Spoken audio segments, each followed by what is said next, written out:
580 anggota DPR RI akan bertugas sebagai penyambung lidah rakyat selama 5 tahun ke depan. Dari jumlah itu, 210 orang diantaranya adalah wajah-wajah baru di lingkungan parlemen. 24 anggota DPR tercatat berlatar belakang sebagai seorang pesohor, mulai dari Ahmad Dhani, Nafa Urbach, Melly Goeslaw, hingga Once Mekel. Sementara itu, Dewan Legislatif ini akan kembali dipimpin oleh Ketua DPR periode sebelumnya, Puan Maharani. Membahas hal ini, Detik Sore akan menghadirkan Lucius Karus, peneliti Forum Masyarakat Peduli Parlemen Indonesia atau Formapi. Bagaimana proyeksi kinerja DPR RI ke depan? Apa saja evaluasi DPR periode sebelumnya? Ikuti diskusinya dalam editorial review. Detik Sore juga akan membahas temuan mencengangkan tentang temuan praktik pesta seks tukar pasangan yang terjadi di kawasan Batu, Jawa Timur. Berdasarkan informasi yang dihimpun oleh Detik Jatim, polisi telah menangkap 12 pasangan yang diduga terlibat dalam praktik asusila ini. Lalu bagaimana perkembangan kasus ini? Ikuti laporan redaktur Detik Jatim dalam Indonesia Detik ini. Sementara itu, jelang matahari terbenam nanti, Boy Chandra, penulis kenamaan yang menghasilkan berbagai karya, mulai dari Seperti Hujan Yang Jatuh ke Bumi, Kita Semua Pernah Sendiri, hingga Jatuh dan Cinta, akan menceritakan berbagai hal di balik proses kreativitasnya dalam Sansel Talk sore nanti. Ikuti juga ulasan pergerakan IHSG serta berbagai sentimen pasar yang mempengaruhinya sebentar lagi. Dan kita sambut bersama host kita sore ini, Pocut Kamaral dan Eduardo Simorangkir. Hello everybody! What a good introduction for us! What's up y'all? What's up, bro? Itu keren banget Iya. memonya. Keren. Kita tuh berasa keren. pembawa acara awards gitu loh. Asli. Harusnya kita datang kayak bener-bener jalan Atau ya. kamera tuh dari jauh terus ke nge-zoom in. Terus kita kan dari jauh gitu. Terus kita jalan terus kan, halo apa kabar pemirsa? Iya bener. Pas banget kita lagi outfitnya juga batik kan. Exactly. Kayak pride-nya dapat ya kan? Yoi. Si Edo cakep ya. Pakai kacamata. Yuk, lihat dong. Oke, mulai hari ini sampai seterusnya gue akan pakai kacamata biar Pocut terus-terusan bilang gitu setiap opening. Takut Besok ya. udah enggak ya, Pak? Sekali aja cukup. Malah nagih. Mm-mm. Pocut apa kabar? Baik. Baik, Pak kita Edo apa ketemu kabar? lagi. Baik juga. Kangen banget deh. Ih, parah. Ih. Takut banget. By the way hari ini tuh hari batik nasional. Ya, kita boleh ucapkan dulu kepada seluruh detikers yang nonton di rumah dan di mana saja. Selamat Hari Batik Nasional. Yeay!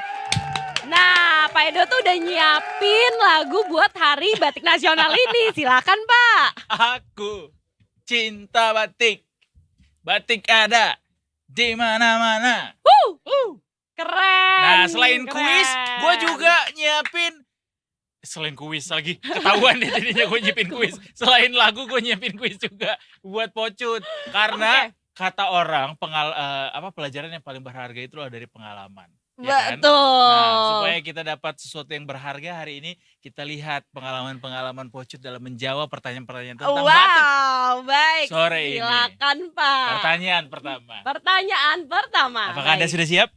Siap ya. ya. Nah, pertanyaan pertama, tanggal berapakah Hari Batik Nasional diperingati? Wah, susah banget nih pertanyaan. Wah, tanggal 2 Oktober, Pak. Coba kita lihat. 2 Oktober, betul. Yeay. Apalagi, Pak? Oke, pertanyaan selanjutnya. Siapakah yang pertama kali memperkenalkan batik ke dunia? Wah. Presiden kita. Pak Soekarno. Salah dong. Siapa? Soeharto. Pak Soeharto ya? Iya. Bapak Batik Internasional. Oh iya. Ada hening yang cukup panjang ya setelah itu ya. Kayak oke. Oh, tapi kan ini siapa tahu yang lainnya di Tekers juga belum tahu kan. Iya. sama, Atau mungkin gitu ada kan. sanggahan juga boleh komen ke kita ya. Kita tuh ada Oh, kolom iya, komentar yang betul. bisa di respon Tikers. Jadi nanti di situ bisa tulis apapun, mau ke Pocut, mau ke gua, atau mau Boleh, kita boleh. jawab soal apa, boleh ya. Terus selanjutnya ini ada 16 pertanyaan by the way. Banyak ya Pak ya jatuhnya. 4 motif batik terkenal di Indonesia. Nah, sebutin dah tuh 4 motif batik terkenal. Batik Parang. Betul. Ih, kok sama sih kita yang di ada di kepala tuh sama.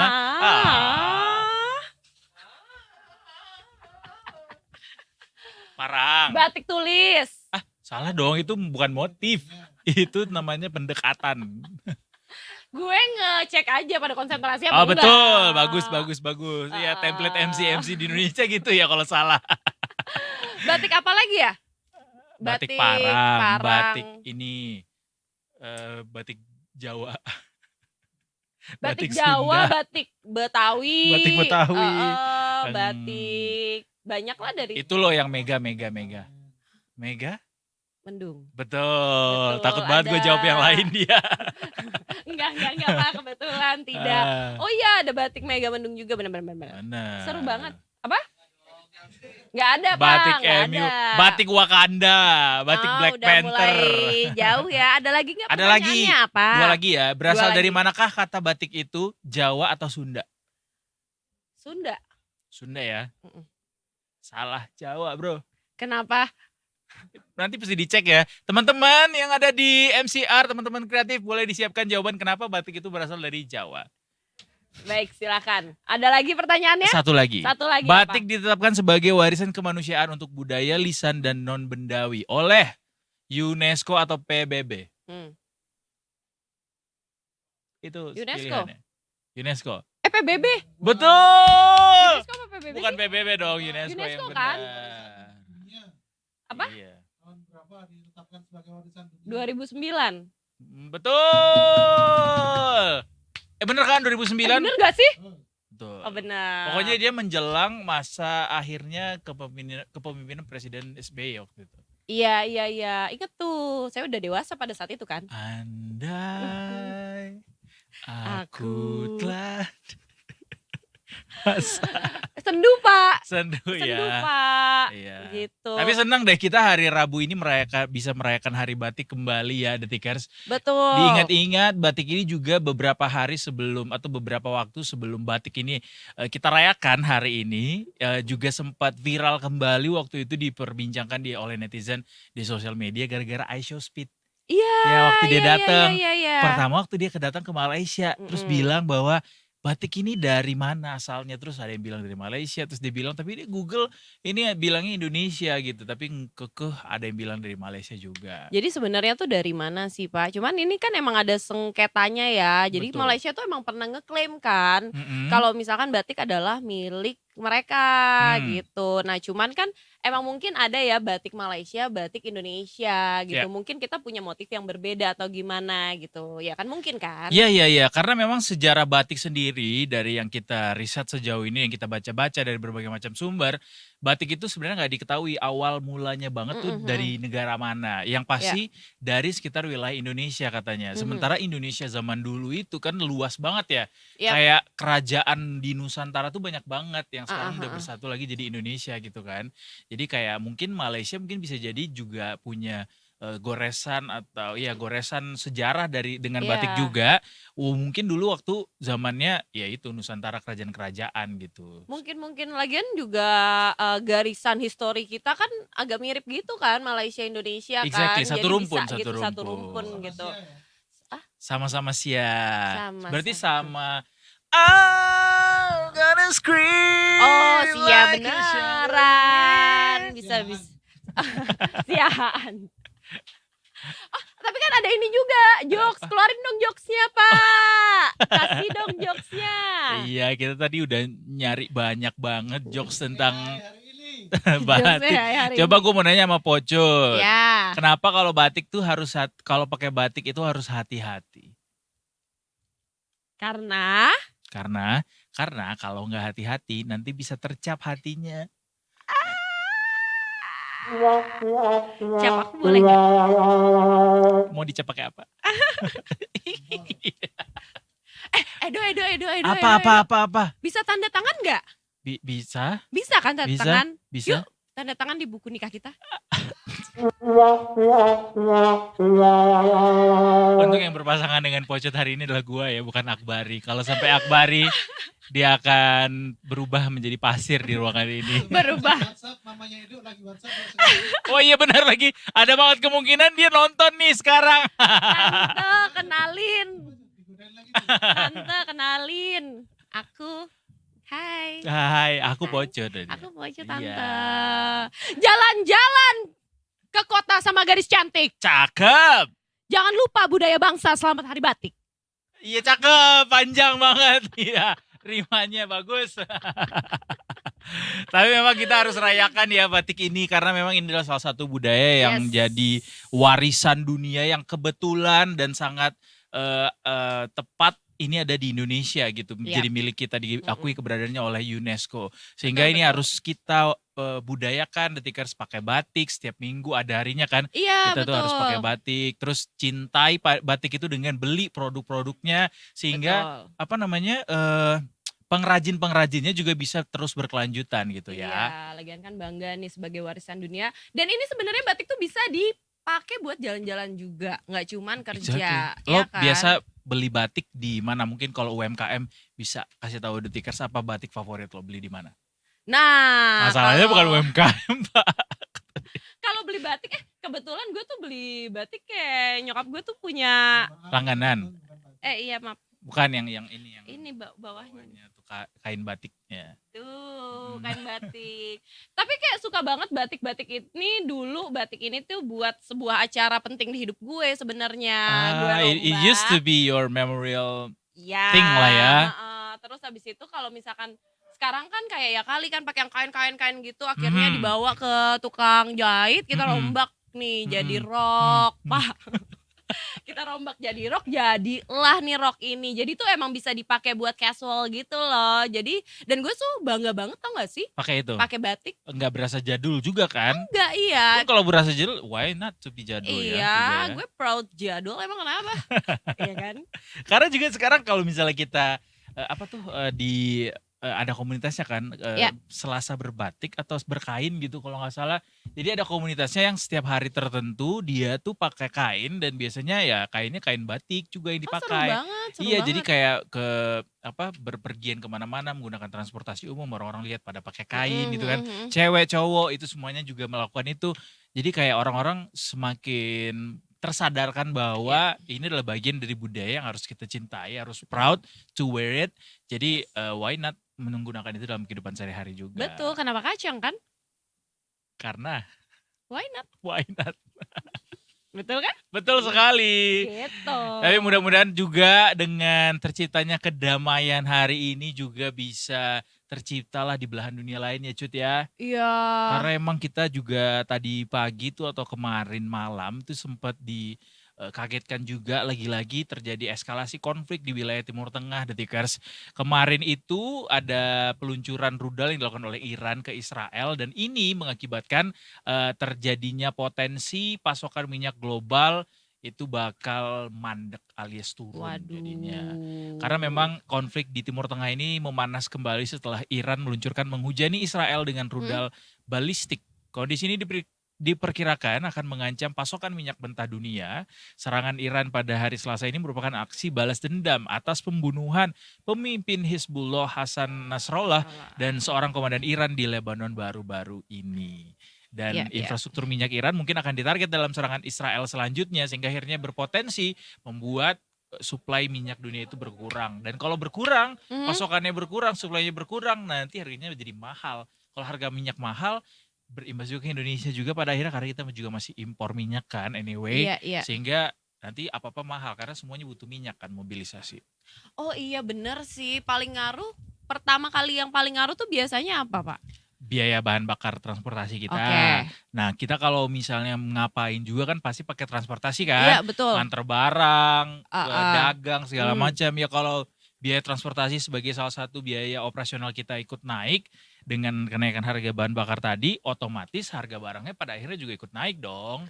Itu bisa sampai nanti Wah. kita beli apa-apa tuh jadi mahal, lebih mahal. Ya jangan sampai ya, boleh nggak usah kayak gitu. Udah Nah mahal iya masa tambah makanya. mahal Lo ya seruin kan? deh tuh ke Timur Tengah. Stop lo semuanya pada perang gitu. Kita giniin Pak, Coba gimana kalau kita dengan giniin? dalam bahasa Arab. Enggak, Stop. gitu. Gitu ya. Jangan bercanda, yuk kita bye-bye aja. Oke. Gitu. Harus digituin ya, Iya. bibirnya harus digituin. Coba lo gituin jari lo ke Netanyahu coba. Atau ke Presiden Iran. Pak takut Pak. Takut kan? Pak saya takut Pak. Apa rudal balik kan lo. Bener. Tapi ya kita serukan perdamaian terus buat kalau misalnya apa yang dilakukan sama manusia itu tidak bisa lagi terjangkau, marilah kita menggunakan jalur langit alias berdoa ya. Betul, bener. Emang doa yang paling mustajab. Betul Cenah, sekali. gitu kan. Mustajab cinta. Ahmad Dhani. Munajab dong. Munajab, baru mau nyanyi Pak. Malam ini gitu ya. Ku sendiri. Itu sehari-hari. Bukan Oh, cuma malam ini. kamu nanti aku temenin. Boleh. Resmiin aja dulu. Nggak ada yang marah kalau temenin. Nggak ada. Nggak ada yang Suaranya marah. buaya ya? Iya kan, Kalau kamu buaya aku- nggak? Aku enggak, aku manusia. Tapi aku bisa tahu jinakin buaya. Caranya. Mau tahu nggak? Mau. Nanti ya. Habis yang satu ini ya. Emang kita mau iklan? Emang kita mau iklan? Belum. Belum. Belum. Main yang satu ini aja. Nggak Iya. sabar banget Bapak. Mumpung hari ini juga nggak ada Mbak Sheryl ya dari Uh-uh. investasiku. Mending kita pakai aja acara ini dengan hura-hura. Benar, Ya boleh tuh. Hura-hura gitu. Abis ini kita tuh mau ngobrol-ngobrol, Kak, tau nggak? Ngobrol sama siapa kita? Sama di siapa? awal Hayo. segmen ini. Siapa? Hayo. Siapa? Ayo siapa? Sama untungnya. Bumi harus berputar. Untungnya. Kita pilih menyerah. Untungnya ku bisa. Rasa. By the way, hal-hal baik. udah capek nyanyi. Pak. Kenapa? Pak Edo sukanya anggur apa apel? Anggur. Kenapa lu tadi gitu? Oh sukanya anggur. Sukanya anggur. Aku juga, tapi enggak deng, aku gak suka anggur. Kenapa? Aku gak suka kamu dianggurin. Aku maunya kamu diapelin. Aku harus balik. Kirim sesuatu nih. Iya dong. PR ya. Silakan. Silakan. dipikir. Mendingan kita sapa untungnya. Tapi ini adeknya. Adanya. Karena nggak pakai ber, cuma Nadia. ujungnya doang. Nadia. Hai. Hai Nadia. Nadia kamu gimana? Hai. Halo. Biasanya kan kamu di studio, kenapa kamu malah di luar? Iya. Kan gak ada yang nanya. Ini hari ini aku kebagian keluar ya. Iya, kan Seru gak ada yang kan, nanyain kita tapi- jadinya minumnya apa sore ini. Itu gitu. Oh iya, maaf ya aku cuti dulu. Oh iya. Sekarang lagi di mana Nadia? Iya, halo sore. Edo Hai, hai. Fotografer. Saat ini saya sedang berada di lokasi Galeri Batik Trogong di Jakarta Selatan, tepatnya di Cilandak. Nah, ini adalah Galeri Batik Betawi yang dimiliki oleh seorang perempuan, seorang ibu yang bernama Ibu Siti Laila. Nah, saat ini juga karena Hari Batik, aku akan mengajak kawan-kawan Betiker untuk mengenal batik lebih dalam bersama ahlinya pastinya. Sudah bersama saya Ibu Laila. Halo Ibu. Ibu, aku mau tanya nih, udah berapa lama sih Ibu jadi pengrajin batik? Sejak tahun 2012. Wow, berarti sekitar 12 tahun yang lalu. Iya bener. Ibu, kalau misalnya di batik Betawi ini, gimana nih Bu awalnya nih bisa memiliki galeri batik Trogong? Awalnya saya sebagai orang Betawi yang di Jakarta ini banyak dijual batik-batik dari berbagai kota ya, masa di Jakarta sendiri nggak ada batik Betawi gitu. Sebenarnya dulu pun udah ada, tapi namanya bukan batik Betawi gitu, batik Jakarta. Sekarang kita lebih fokus memberi nama batik Betawi karena etnik yang ada di Jakarta itu kan etnik Betawi. Oke, berarti sudah 12 tahun 12 ya, Bu. tahun ya. Ibu sampai bisa mendirikan batik terobong berarti awalnya gimana nih, Bu? Ibu ada pembelajaran khusus kah sama orang luar atau mungkin Ibu menciptakan sendiri atau bagaimana, Iya. Bu? Sebetulnya keinginan mendirikan batik Betawi itu memang sudah lama ya. Jauh sebelum tahun 2012 gitu ya. Eh, Kebetulan saya juga berprofesi sebagai guru, saya pengajar. Jadi untuk fokus ke situ belum belum ada waktu gitu. Akhirnya di tahun 2011 itu saya mendapat tawaran dari Pemda DKI yang Oh, waktu itu gubernurnya Pak Fauzi Bowo, bekerja sama dengan Lembaga Kebudayaan Betawi.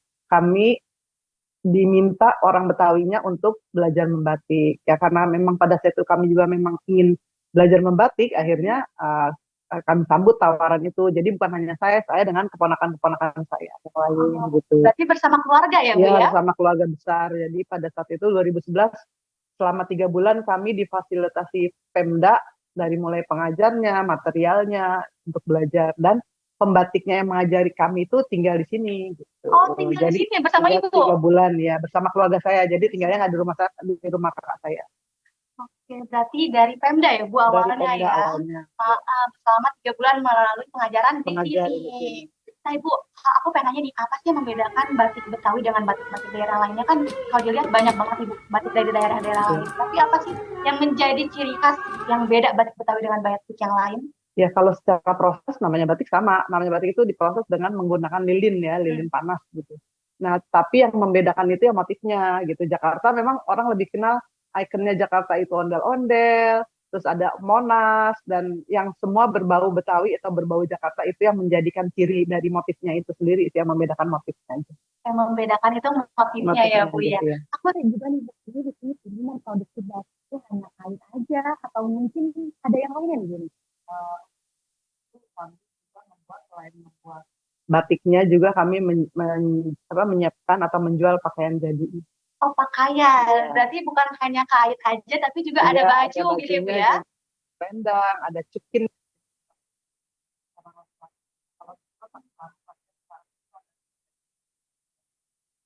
Oke, berarti lumayan banyak juga nih jenis-jenis Ya, yang dijual dari alhamdulillah. galeri Ibu. Nah, yang paling populer itu dari mana nih, Bu? Dari kain kah, atau bajunya kah, atau yang lain? Yang lebih banyak dicari itu Kainnya. karena ya biasanya mereka untuk cenderamata ke daerah. Kalau modelnya nggak cocok gitu ya, jadi mereka akhirnya membeli bahannya dan kemudian dijahit sendiri. Untuk kain itu motifnya sama semua atau beda-beda tuh? Beda-beda di Jakarta, di batik Betawi. Wow, yang paling populer dari 30 jenis itu yang mana tuh, Yang Bu? paling populer itu pastinya itu yang ondel-ondel. Yang ondel-ondel yang Karena paling memang diminatin ya. dari daerah kalau datang ke sini mau cari batik ondel-ondel. Jadi ondel-ondel pun berbagai versi. Ada hanya saya buatkan kepalanya, ada ondel-ondel kecil, ada ondel-ondel besar, ada ondel yang sendiri-sendiri, ya macam-macam ondel-ondel. Oh, berarti kalau misalnya dari 30 motif tuh, Bu, Ibu itu sebenarnya memproduksikan yang sudah ada dari tahun-tahun sebelumnya kah? Atau Ibu memiliki ide sendiri untuk memiliki motif yang baru gitu? Kalau dulu-dulu itu kan nggak ada yang namanya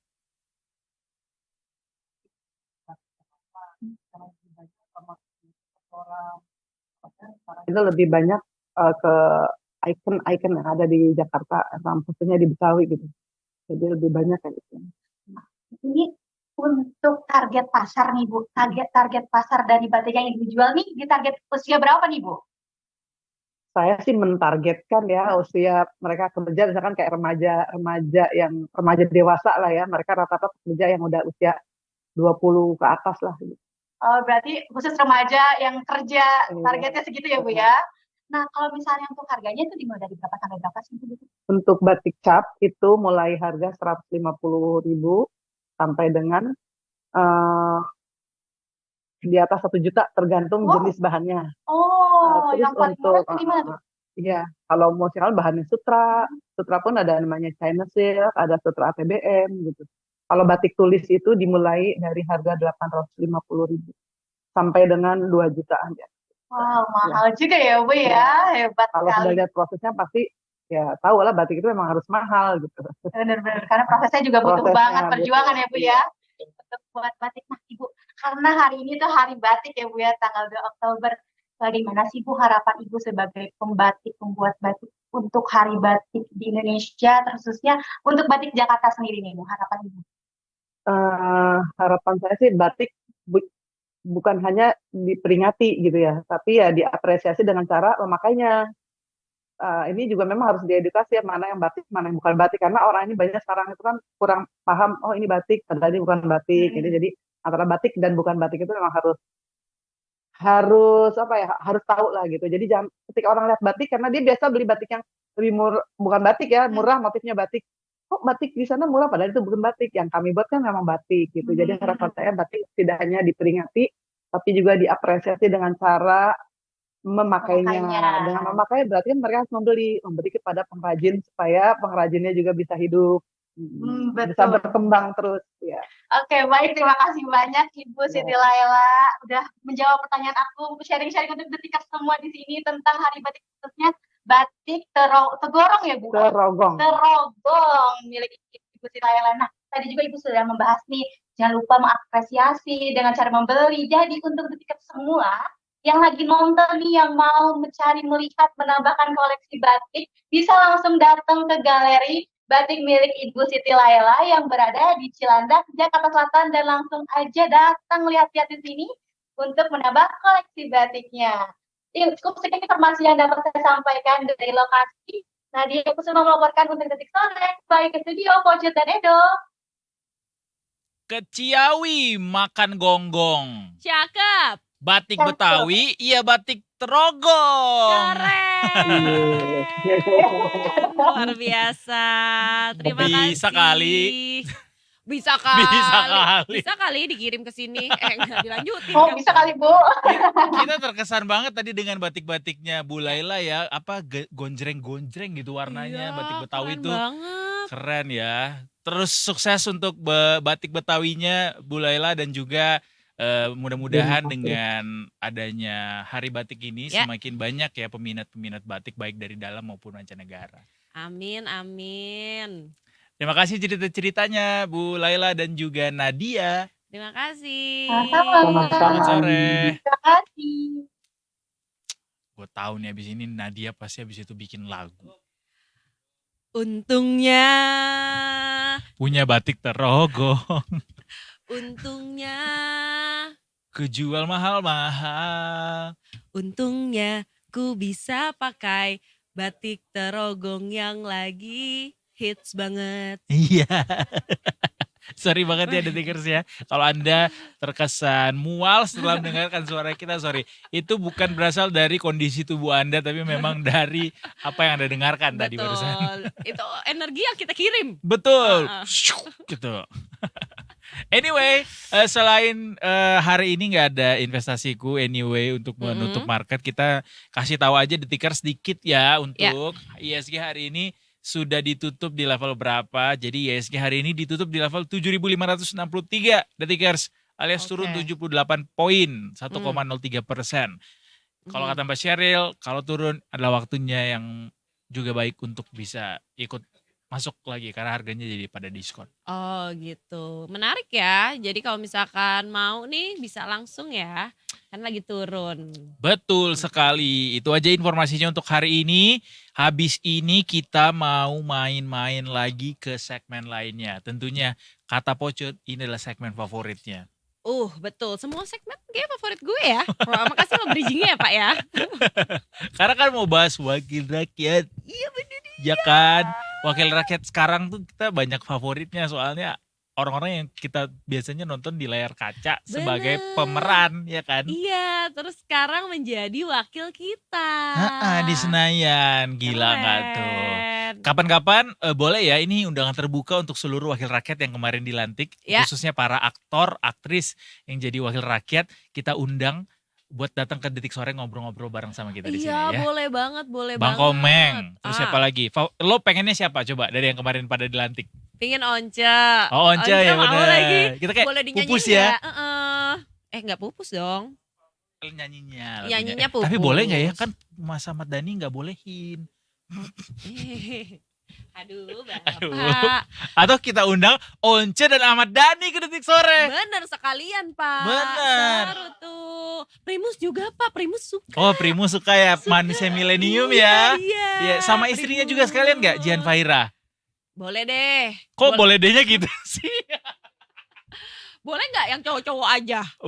Ya harus berimbang Tapi- dong kita. Kan mewakili suara-suara perempuan Iya juga sih, boleh, boleh harus. sih. Nanti yang cowok-cowok sama Mm-mm. gue, yang cewek-cewek sama lo. Boleh, Boleh bisa, kan? bisa, bisa. Tapi kamu gak cemburu kan? Enggak, Bener ya?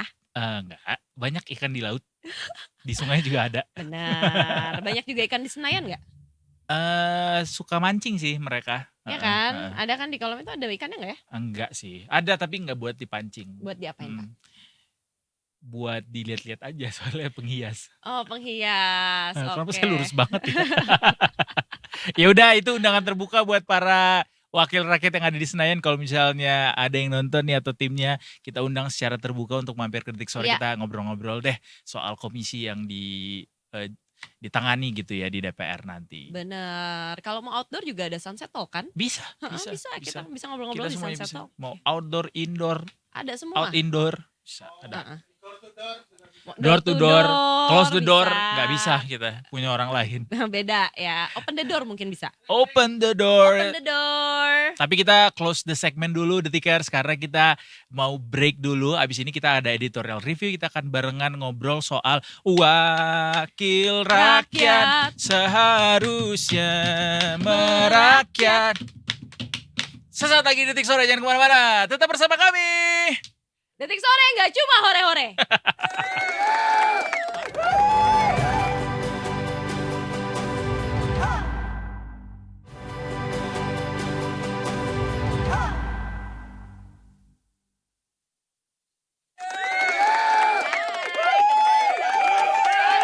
Ya cuma hore-hore. Dan kemarin juga hore-horenya nggak berhenti di kemarin. Iya. Kemarin tuh kita sempat dibuai sama euforia pelantikan anggota DPR yang baru. Karena banyak yang lucu-lucu ya. Iya. Ada yang pakai seru ya. Ultraman, Iya. ada Bang Komeng. Benar. Kebetulan kemarin gue pas naik pesawat jadi pakai baju Komeng. Ada gambar Komengnya. Terus pas gue jalan di kabin, terus ada yang teriak, uhui gitu. Gue bales, uhui. Ini kayak orang-orang makin ini ya. Cewek cowok mas. Ada suara. Ada suaranya. Cewek cowok. Bapak boleh dilepas nggak biar gantengnya kelihatan? Oh gitu. Soalnya saya nggak bisa kelihatan apa-apa kalau nggak pakai ini nanti ya. Oh, gitu. Habis acaranya selesai. Saya disuruh Pak. Oh gitu. Nggak apa-apa kan kita selalu rebel terhadap rebel. apa yang disuruh. Iya benar-benar. Gitu. Cakep kok soalnya pakai kacamata. Ah. Au. Kiu. Jadi itu euforianya kita bawa sampai Ya. sekarang. Hari ini kita juga masih akan ngobrolin para wakil rakyat yang baru saja dilantik ini. Judulnya adalah Selamat Bertugas Wakil Rakyat. Yes. Tapi sebelum kita ke wakil rakyat yang akan kita bicarakan nanti itu yang ada di DPR, kita ke wakil rakyat yang ada di gedung ini dulu. Betul, keren. Ada Ahmad Thorik dari Detik News di sini. Halo. Hai. Selamat datang kembali. Sebenarnya Mas peserta Thorik. upacara HUT TNI 5 Oktober nanti. Masih ya? Misalnya tank-tanknya udah ada di Gambir dari sejak kapan tahu Mas belum Iya, kelar-kelar nanti ya? Oh, iya, 5 iya. Oktober nanti perayaan. Iya, panjang perayaan menuju ke hari ulang tahunnya. ya. Iya. Gak usah itulah, gak usah banyak keluar dulu untuk ke Jakarta Pusat tanggal 3, 4, 5 ini. Oh. Karena pasti akan Ada macet. latihan-latian. Iya, Iya, latihan. iya, macet banget juga kan. Betul. Ya, kalau bisa pakai kalau nggak usah ke sana lebih baik atau pakai kendaraan umum. Iya, transportasi umum ini mungkin saatnya. Wah. Boleh kalau udah ikhlas. Kalau udah ikhlas boleh, silakan Pak. Bapak mau coba terbangin drone, silakan. Siap. Gimana Oke. Cud? Hari ini kita akan ngobrol soal bagaimana wakil rakyat ini bertugas. Iya. Tugas-tugasnya perlu kita remind kembali untuk bisa tetap tetap menjadi wakil rakyat yang sebenarnya seperti yang kita harapkan gitu. Betul. Dan tahun ini nambah 5 orang ya? Dari Ya, tahun ya, lalu kan, 580 tahun jadinya. lalu 575, tahun ini 580. Iya. Sebenarnya Karena menterinya makin banyak ya Mas ya. Ya, Jadi harus di makin antara banyak juga. nanti di antaranya begitu. Gitu Oh, ya. Ada penyesuaian perubahan komisi-komisi. Jadi Hmm. informasi yang kami dengar akan ada 13 komisi. Per Oh, jadi sekarang tuh ada ada 11 penambahan. komisi DPR, akan ada penambahan 2 komisi lagi. Oh, makanya Komisinya nambah udah orangnya. tahu belum komisi apa? Salah satunya khusus soal BUMN. Bukannya udah ada BUMN. komisi itu? Informasinya nanti bentuknya Kementerian BUMN akan dibubarkan. Oh, jadi Informasi. komisi itu bertugas untuk apa? Oh, untuk khusus BUMN ya. Badannya nanti. Iya, Oh, iya, iya. Jadi dalam bentuk ya kayak Temasek kayaknya. Oh, Ini iya informasi benar. maju nih, informasi maju nih. I see. Dari 2013 sudah dibilang bakal mau dibikin kayak Ya, Temasek ya, sih. ya, ini Mudah-mudahan realisasinya beneran kayak ya di realisasi. rezim Iya, baru ini iya. nanti. Benar. Oh, tapi kita nggak cuman ada Mas Torik juga. Siapa lagi? Ada nih, ada Abang Lusius Karus, peneliti dari Forum Masyarakat Peduli Parlemen Indonesia. Selamat sore, Hai. Bang Lusius. Bang Lusius, Selamat sore, Nah, ini pengamat khusus Senayan ini. pengamat khusus Senayan. Apa kabar nih Bang? Itu gelar baru lagi. Kabar baik, kabar baik. Kabar baik. Wih. Kabar baik. Sehat, Bang? Sehat, sehat, sehat. Makin segar Alhamdulillah. kayaknya. Makin segar, makin segar. Baru bangun soalnya.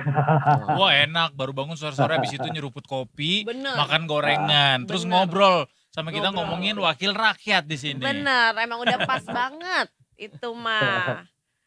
Oke, kalau aku mau nanya-nanya dikit deh sama Bang Lusius nih. Kalau evaluasi kinerja DPR periode sebelumnya tuh gimana sih menurut Abang? Ya, yang dibacakan Ibu Puan di tanggal 30 itu 225 RUU ya yang disahkan di periode 2019-2024 ya. Mm-mm. Tanpa dijelaskan sumber RUU itu dan nama-namanya gitu ya. Kalau dalam hitungan Formapi sebelum paripurna itu dari 263 RUU Prolegnas 2020-2024 baru 27 yang disahkan. Ya, tambah di paripurna itu DPR mengesahkan 2 lagi RUU 29. Prolegnas berarti 29 ya. Hmm. Sementara ratusan RUU lain itu RUU Prolegnas prioritas, RUU kumulatif terbuka maksudnya. RUU termasuk pengesahan undang-undang tentang daerah otonomi gitu ya. Undang-undang provinsi, undang-undang kabupaten, RUU APBN, pertanggungjawaban APBN, ratifikasi perjanjian internasional. Jadi RUU yang tidak masuk dalam skema politik legislasi DPR lah katakan begitu ya. Yang selalu dihitung Formapi sebagai kinerja DPR itu RUU Prolegnas. Kenapa itu yang kemudian dihitung? Karena dalam daftar RUU Prolegnas itu disitulah politik legislasi DPR. Jadi sejak awal DPR itu menyusun Prolegnas sebagai bacaan mereka gitu ya terhadap kebutuhan hukum nasional ya. Dan RUU Prolegnas itu sejak penyusunan naskah akademik, penyusunan draft hingga pembahasannya itu memang dilakukan DPR, diusulkan DPR dan dibahas oleh DPR ya. Sementara RUU kumulatif terbuka tadi kayak APBN, ratifikasi perjanjian internasional itu kan kadang-kadang hasil pelaksanaan fungsi anggaran itu kemudian disahkan dalam bentuk undang-undang. Jadi bukan bagian dari pelaksanaan fungsi legislasi, ya. Tidak bisa digabung-gabungkan begitu saja. Ratifikasi perjanjian internasional itu pemerintah yang bersepakat dengan negara lain, lalu supaya kuat kesepakatan itu dibikinkan dalam bentuk undang-undang di Indonesia. Ya, jadi bukan atau tidak disusun oleh DPR undang-undangnya, ya itu bagian dari kesepakatan dengan negara lain yang kemudian dikuatkan dalam bentuk undang-undang. Jadi yang sesungguhnya jadi kinerja legislasi DPR 2020-2024 itu hanya 29 dalam hitungan kami, ya dari 263. Itu artinya 10% dari rencana legislasi yang dibuat DPR gitu sejak tahun 2020 lalu ya gitu. Dari itu Bang, dari 29 produk itu Bang.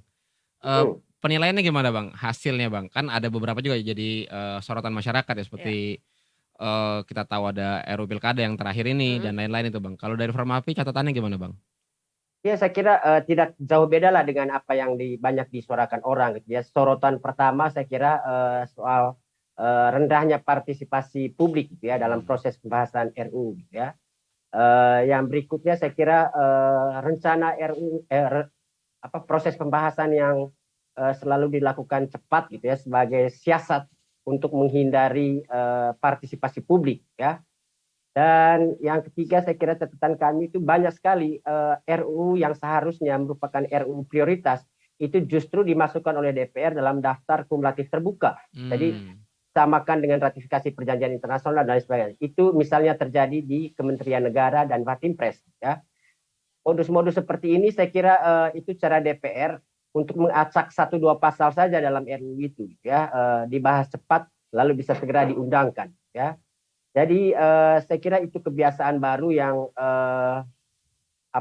yang terjadi di DPR 2020-2024. Jadi kayak RUU revisi Undang-Undang Polri, revisi Undang-Undang TNI itu sebelumnya itu kan direncanakan juga dibahas cepat dan masuk dalam daftar kumulatif terbuka ya. Mau merubah 1-2 pasal kata DPR ya. Jadi nggak perlulah dimasukkan dalam prioritas atau prolegnas gitu ya, sehingga harus dibahas dari awal karena DPR hanya mau merubah 1-2 pasal saja. DPR seperti lupa bahwa 1-2 pasal yang mereka ingin rubah misalnya dalam Undang-Undang TNI, Polri atau Kementerian Negara dan Batimpres itu justru pasal-pasal yang sangat krusial, pasal-pasal yang kalau dirubah itu justru merubah paradigma keseluruhan dari undang-undang itu ya. Jadi saya pikir kembali lagi ini hanya strategi aja dari DPR untuk membahas cepat sejumlah undang-undang tanpa melibatkan partisipasi publik. Dan karena itu saya kira benar yang kita katakan bahwa secara kualitatif produk DPR atau kinerja DPR di bidang legislasi juga memang terlihat buruk di periode 2019-2024 gitu. Nggak mau dikasih nilai Bang? Nilai boleh. Nggak usah ya? Ada sih yang coba meminta angka kemarin dari 1 sampai 10. Oke, kita kasih di 4,5 lah ya. Waduh, remedial dong kalau kayak gitu. 4,5/10. Iya kan, sudah benar remedialnya. Ada sekitar 56% anggota DPR 2024-2029 yang terpilih lagi kan. Iya. 54 Bang, 54% lama, 46 baru. Siap.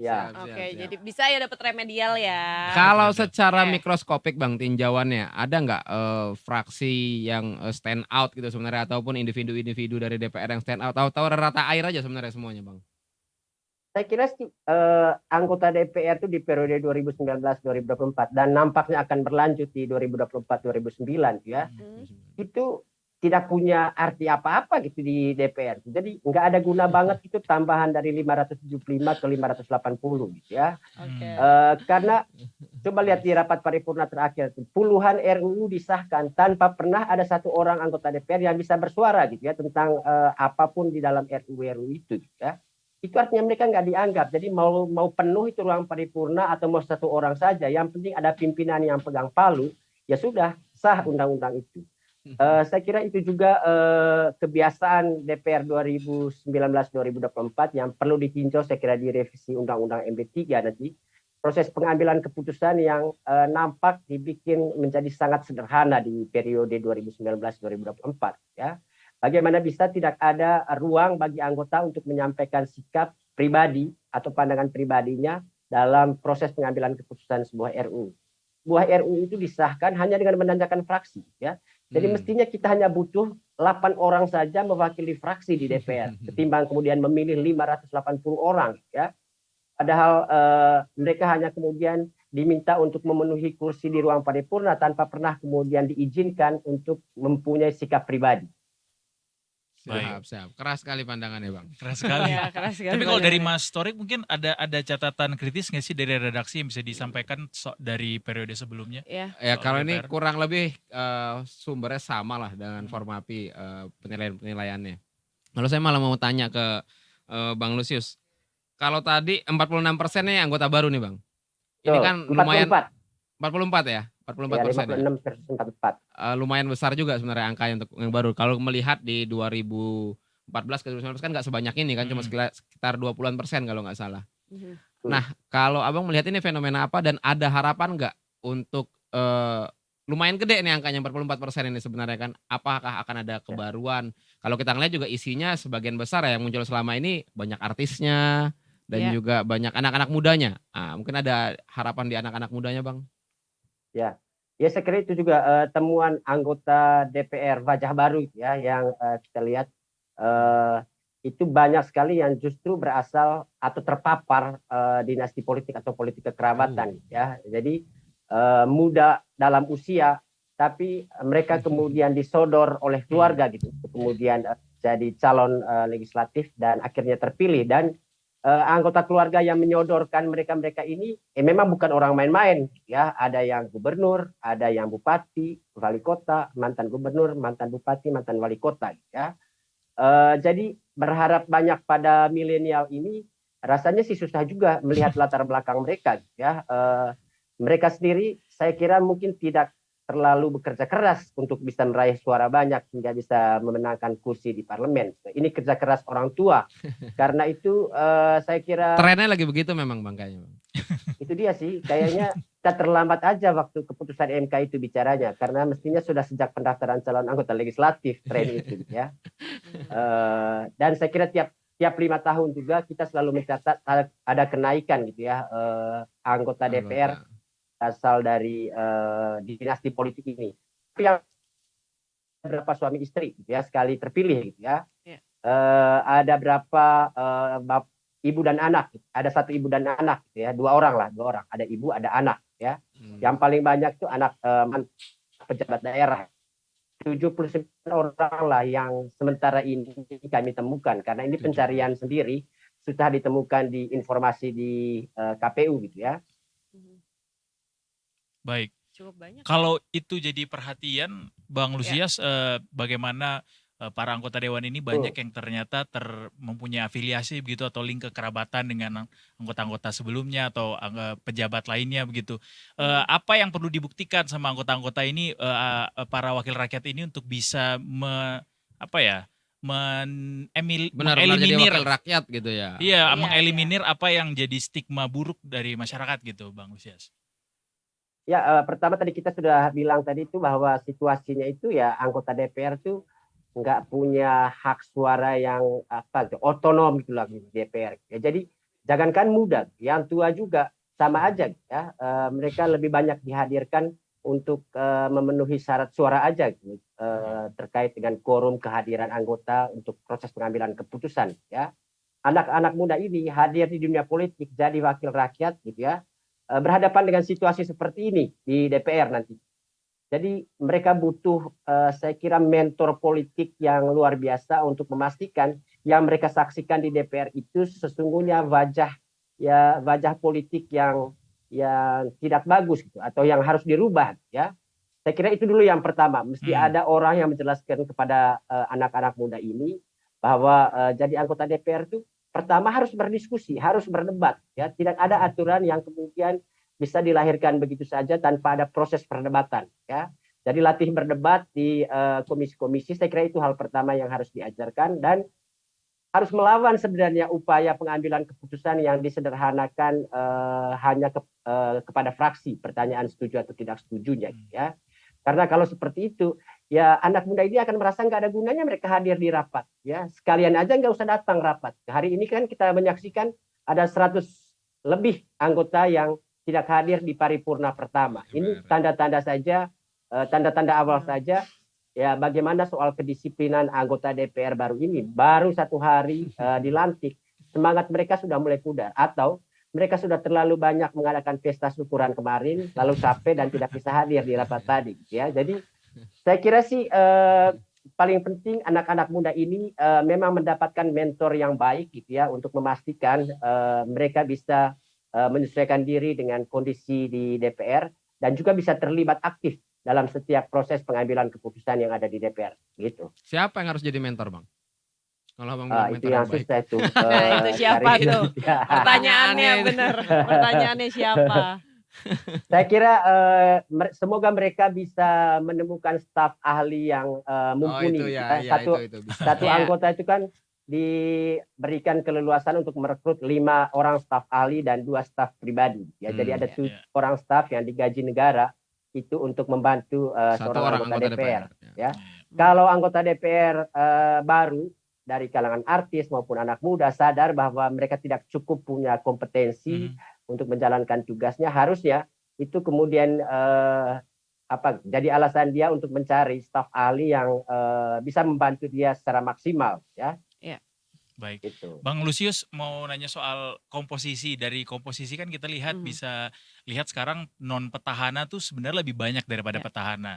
Walaupun ada fakta juga kita ketahui bahwa anggota DPR yang terpilih ini juga punya banyak afiliasi, tadi Bang Lusius sudah bilang. Termasuk bagaimana anggota DPR termuda itu juga punya afiliasi dengan salah satu partai besar saat ini. Melihat fakta tersebut gimana Bang Lusius melihat ini bahwa komposisi petahana masih lebih sedikit daripada non petahana? Ya saya kira memang tidak ada partai yang kemudian bisa kita berikan apresiasi telah bekerja dengan baik gitu ya selama ini dalam melakukan proses kaderisasi khususnya gitu ya. Jadi kalau misalnya partai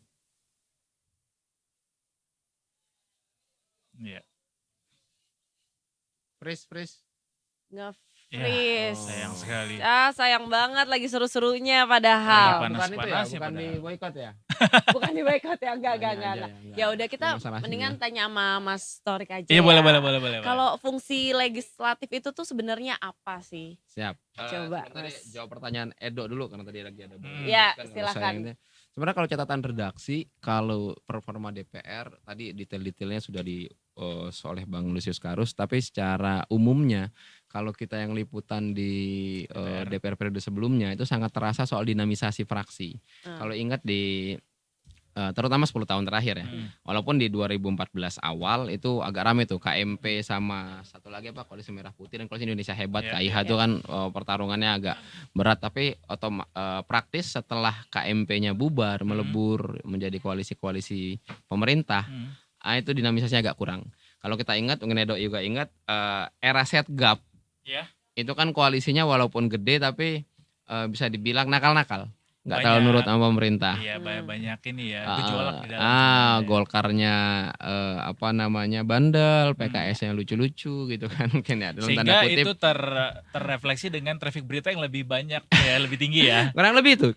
Bisa dilihat dari situ juga ya Mas. Juga bahwa saat ada kalau kan DPR tuh sebagai parle bicara saat banyak orang bicara mengomentari suatu kebijakan itu maka akan lebih banyak berita dan makin banyak informasi yang terpapar buat publik. Nah kalau yang 2 periode ini memang terasanya dinamisasinya kurang ya, terutama setelah KMP KIH bubar. Gitu ya. Betul. Bisa dibilang begitu ya. Lebih adem ayem lah. Tenang-tenang aja. Artinya kalau dinamikanya tinggi harusnya ya kita dapat banyak suara-suara kritis. Ya kita bisa dapat banyak pandangan lah publik ya. akan mendukung ataupun menolak suatu kebijakan dari pemerintah ataupun hal yang diputuskan oleh DPR. Terkait fungsi kan ada 3 fungsi DPR, legislasi, budgeting dan pengawasan, legislatif pembuatan undang-undang, biasanya bersama pemerintah secara aturan. Bang Lusius sudah kembali, Bang Lusius. Udah boleh kembali. kita sapa kembali Bang Lusius. Oke. Mungkin mau Siap. dilanjutkan yang Mau tadi. dilanjutkan. Sepertinya ada intervensi sinyal dari Senayan, Bang. Abang keras sekali. kayaknya saya ngomong sendiri berapa menit tadi itu ya. Lah itu Bang, nge-freeze Bang. Iya, terkait komposisi petahana dan non petahana tadi Bang Lusius. Ya, saya kira sih ini sebenarnya terjadi sejak 2019 ya, komposisinya hampir sama, petahana lebih banyak daripada Non petahana. caleg pendatang baru gitu ya. 56% petahana lalu 44% yang baru gitu ya. Dan ya saya kira ini tidak lepas dari kebijakan nomor urut gitu ya, karena kita tahu hampir 70% caleg terpilih ini berasal dari nomor urut 1 gitu ya. Kedua itu nomor urut 2 dan ketiga nomor urut 3. Nomor urut 4 sampai nomor urut 10 itu hanya kayak dekorasi aja di kertas suara gitu ya. Jadi saya kira karena banyak petahana itu masuk atau dimasukkan dalam nomor urut 1, itu yang kemudian menjelaskan kenapa banyak petahana yang terpilih kembali ya. Sementara yang caleg baru ini banyak artis, banyak anak pejabat, itu memang banyak yang ada di nomor urut 2 dan nomor urut 3 ya. Jadi saya kira penempatan nomor urut 3 ini jadi faktor penting untuk menjelaskan kenapa jumlah petahana yang terpilih itu selalu lebih banyak daripada pendatang baru gitu. Oke. Kalau itu Bang, itu dipandang sebagai masalah nggak sih Bang, nomor urut ini Bang? Saya kira kalau dari Formapi, maksudnya gini kan ada bukan wacana, masalah sih. agar tertutup saja pemilihan di, Oke. di kertas suaranya. Mm-mm. Nah, kalau formatnya mandangnya lebih baik dipertahankan yang sekarang atau tertutup aja, Bang? Saya kira kalau lihat praktek beberapa partai menjelang pelantikan kemarin gitu ya, memberhentikan anggota DPR yang sudah dinyatakan terpilih gitu ya oleh KPU gitu ya. Lalu mereka gantikan dengan caleg baru, dan apalagi kita tahu ada caleg yang sebenarnya dari sisi perolehan suara dia di nomor urut berapa, tapi karena dia misalnya cucu tokoh besar ya, lalu dia diloloskan gitu ya, walaupun dengan suara kecil, dan menggeser 3 orang dengan raihan suara terbesar di atas dia gitu ya. Ya. Saya kira praktek ini sesungguhnya sudah praktek sistem pemilu tertutup gitu ya. Partai bisa suka-suka saja betul Bang, betul Bang. Bisa suka-suka saja mengganti calon terpilih gitu ya, yang sudah ditetapkan oleh KPU gitu ya, berdasarkan suara yang diperoleh saat pemungutan suara pemilu gitu ya. Dan ini saya kira mungkin test voter dari partai gitu ya, menuju ke itu tadi. Kayaknya kita rubah aja deh sistem pemilunya, jangan terbuka lagi tapi tertutup aja, partai yang menentukannya ya.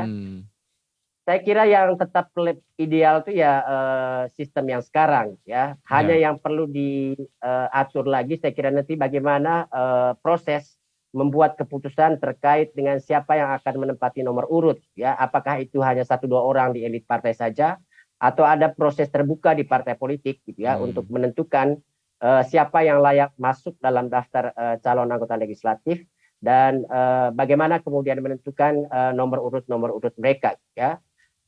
Itu yang saya kira lebih penting, karena yang sekarang terjadi kuasa untuk menempatkan caleg berdasarkan nomor urut di partai itu hanya pada 1-2 orang ya. Dan itu mulai dari caleg DPRD di pusat semua. Sentralisme itu sudah mulai di partai politik ya, semua kebijakan diputuskan di pusat ya. Itu yang saya kira perlu diubah dalam undang-undang partai politik. Kewenangan partai politik yang semakin menutup ruang kaderisasi dan regenerasi di partai politik itu saya kira perlu diatur lagi, agar partai politik itu tetap menjadi rumah untuk pertumbuhan demokrasi, bukan justru untuk memelihara otoritarianisme. Baik. Terima kasih Bang Lusius udah mau meluangkan waktu ngopinya buat ngobrol di Detik Sore ini. Kita boleh nanti ngobrol-ngobrol lagi untuk kita kawal bersama bagaimana jalannya DPR periode yang baru ini, Bang Lusius ya. Oke. Terima kasih banyak, Bang. Terima kasih banyak, Bang. Ya. Alright. Oke. Cukup keras yang disampaikan oleh Bang Biasa. Lusius. Bagaimana banyak Siraman rohani yang keras. Betul. Mudah-mudahan banyak anggota DPR baru yang nonton gitu tadi ya, biar jadi motivasi, biar jadi kita motivasi. kirimin ke WA masing-masing. Oh iya, kan ada di Instagram ya. ya. Suruh kayak Jadi boleh di-share ke grup gitu. Maksudnya biar traffic kita tinggi aja. jangan download videonya tapi ya. Bagaimana akhirnya itu bisa dijadikan sebuah pelajaran ya kembali kepada pribadi masing-masing. Betul. Tapi dari apa yang disampaikan Bang Lusius tadi, Mas Torik, apa yang bikin ada yang bikin greget nggak bahwa fakta-fakta yang disampaikan Bang? Ya sebenarnya sudah lama dibahas, dari 580 anggota DPR ini sebenarnya pemegang keputusannya hanya, kan ada 8 fraksi, hanya 8 orang. Betul. Iya. Hanya 8 orang. Jadi yang sejauh ini terjadi saat ketua umum partai memutuskan sesuatu, anggota DPR-nya hanya meneruskan apa yang jadi itu. Tidak ada tidak ada aksi individu yang mungkin mewakili aspirasi orang banyak. Atau aspirasi daerahnya. Nah ini mungkin yang perlu disoroti kembali, digali lagi, bahwa saat Anda sudah jadi wakil rakyat maka kesetiaannya harus kepada rakyatnya, sudah bukan partainya lagi yang utama. Rakyat yang dulu memilih Anda ya. Betul, kan masing-masing tuh misalkan kayak ada yang punya 200.000 suara untuk lolos ke DPR, itu kan menanggung 200.000 orang yang percaya kepada orang itu, walaupun bisa jadi 100.000 diantaranya ditukar 100.000 juga suaranya gitu kan. Tapi ya kalau secara normatif itu tapi yang terjadi, bahwa harus ada lebih ekspresi individu ataupun suara-suara berani untuk memperjuangkan suara-suara rakyat di parlemen. Tapi apa yang disampaikan Bang Lusius tadi itu seolah-olah kita bisanya cuma pesimis doang ke DPR gitu, apalagi ngelihat komposisinya, kemudian oposisi dan juga koalisinya seperti apa gitu. Apa yang bisa kita jadikan harapan di balik semua pesimisme ini, Mas Torik? kita punya 46% baru dan sekarang tuh sudah ada 44% dan eranya tuh anak mudanya lumayan banyak. Nah Betul. mungkin itu aja yang bisa dikompar. Karena mereka ini kan rata-rata melek medsos. Bener. Tapi balik Nah. lagi, anak-anak muda ini juga bukan yang karena anak muda yang sangat Iya. Paling nggak gini. kencang suaranya Paling gitu. nggak gini, di era medsos kayak ini kita bisa merich langsung. Kan netizen Indonesia terkenal plus 62. Maksud Mas Torik Iya, adalah iya. anak muda itu lebih mudah diubah pikirannya daripada yang Iya, tua-tua. mereka Iya, lebih iya, nggak tahan bully mungkin daripada orang tua kan. Jadi Oke. silahkan dicatat medsos wakil rakyat Anda, Instagramnya, Twitternya segala macam. Datengin aja kalau ada sesuatu, ramein di situ. Bisa kita DM, kita komen. Iya, gitu bisa di kan, DM, bisa di komen, jadinya. bisa dibikin thread di X. Benar. Bisa itu. benar. Walaupun ada potensi nanti setelah di DM, di komen, dikasih komentar malah balik ngeyein balik ya. Ya, Pakai itu. kaos apa misalnya. Ya, itu kan bisa dinilai bareng-bareng nanti. Iya, Ya, iya, jadi iya. Oke. hukumannya bisa lebih instan dibanding kalau kita menunggu 5 tahun lagi. Lu bisa. Ya mereka yang Setuju. muda-muda ini lebih melek lah Hmm. dengan medsos. Mereka sensitif pasti kalau mau dicolek-colek medsosnya, diviralin lah Iya, segala iya, macam. Itu aja. Setuju. Catat aja. Kita masih medsosnya artinya kita masih masing-masing. bisa menaruh harapan lah ke Iya, iya. suara-suara muda ini ya. Iya masih bisa lah. Lu colek-colek aja. Gimana sih lu gue liat tidur tadi di TV. Oh Bisa. iya benar. Lebih sensitif Lebih mereka sensitif, sama hal-hal ya. kayak gitu kan. Iya, di benar. reach aja nanti Iya. di medsosnya Nanti, masing-masing. Pocut DM Feral ya.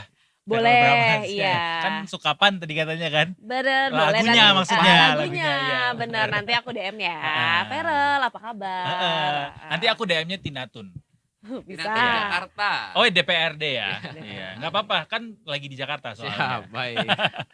Oke deh. Gitu. Terima kasih banyak Mas Sorik. Terima kasih Ya. banyak. Terima Mas kasih sudah Sorik. membantu kita tadi ngobrol juga dengan Bang Lusius. Lusio, Ternyata ya. ada banyak Seru PR banget, ya. seru banget. Tapi Siap. semoga ya kita punya wakil rakyat yang baik untuk 5 tahun Ya, ke depan. Paling enggak indikasinya kan DPR tuh kalau lagi survei persepsi publik lembaga terpercaya itu selalu nomor bawah. Nah, jadi kalau Oke. mudah-mudahan ada kenaikan tuh berarti masyarakat paling enggak ada percaya sama DPR. Tapi Ya. kinerja tidak selalu diukur dengan produk-produk yang sudah dihasilkan kan DPR ini. Sebenarnya kompleks ya. Cuman ya salah satunya kan fungsinya aja, tupoksinya dijalankan ya Hmm. biasanya lebih mudah, tangible. Kalau yang lain ya aksi-aksi individu ya mungkin bisa aja, cuman kan tidak Tidak bisa tangible. diukur Iya, susah kinerjanya susah ya. modern. Mikroskopik sangat mungkin kok, mikroskopik Oh, itu. iya. Tapi kalau itu ya secara kelembagaan 3 itu pengawasan, legislasi dan budgeting. Anggaran ya. Oke. Alright. Oke, siap. Ada banyak nih yang mesti dikawal Detikers. Mari kita Yes. kawal-kawal bersama Detik Cari News, medsosnya bersama Detik mulai Sore. sekarang. Cari medsosnya. Cari Kalau medsosnya. perlu dibikin listnya ya. Ya. Langsung di-follow. Ya ini yang kemarin Ya. gua pilih nih, wakil rakyat gua, Nah. langsung di-follow, Langsung di-follow, dipantau. benar, dipantau. Ini paling penting nih, di-follow, Tapi nggak boleh dipantau. dirundung kan? Nggak boleh, nggak jangan boleh ya. ya. Sesuai aturan lah pokoknya, sesuai aturan.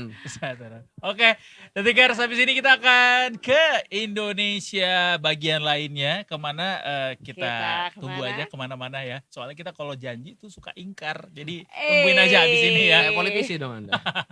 Tapi kita harus sapa-sapa Brigadir Oh, Eklesia NTMC dulu. dulu. Sorry. Hai.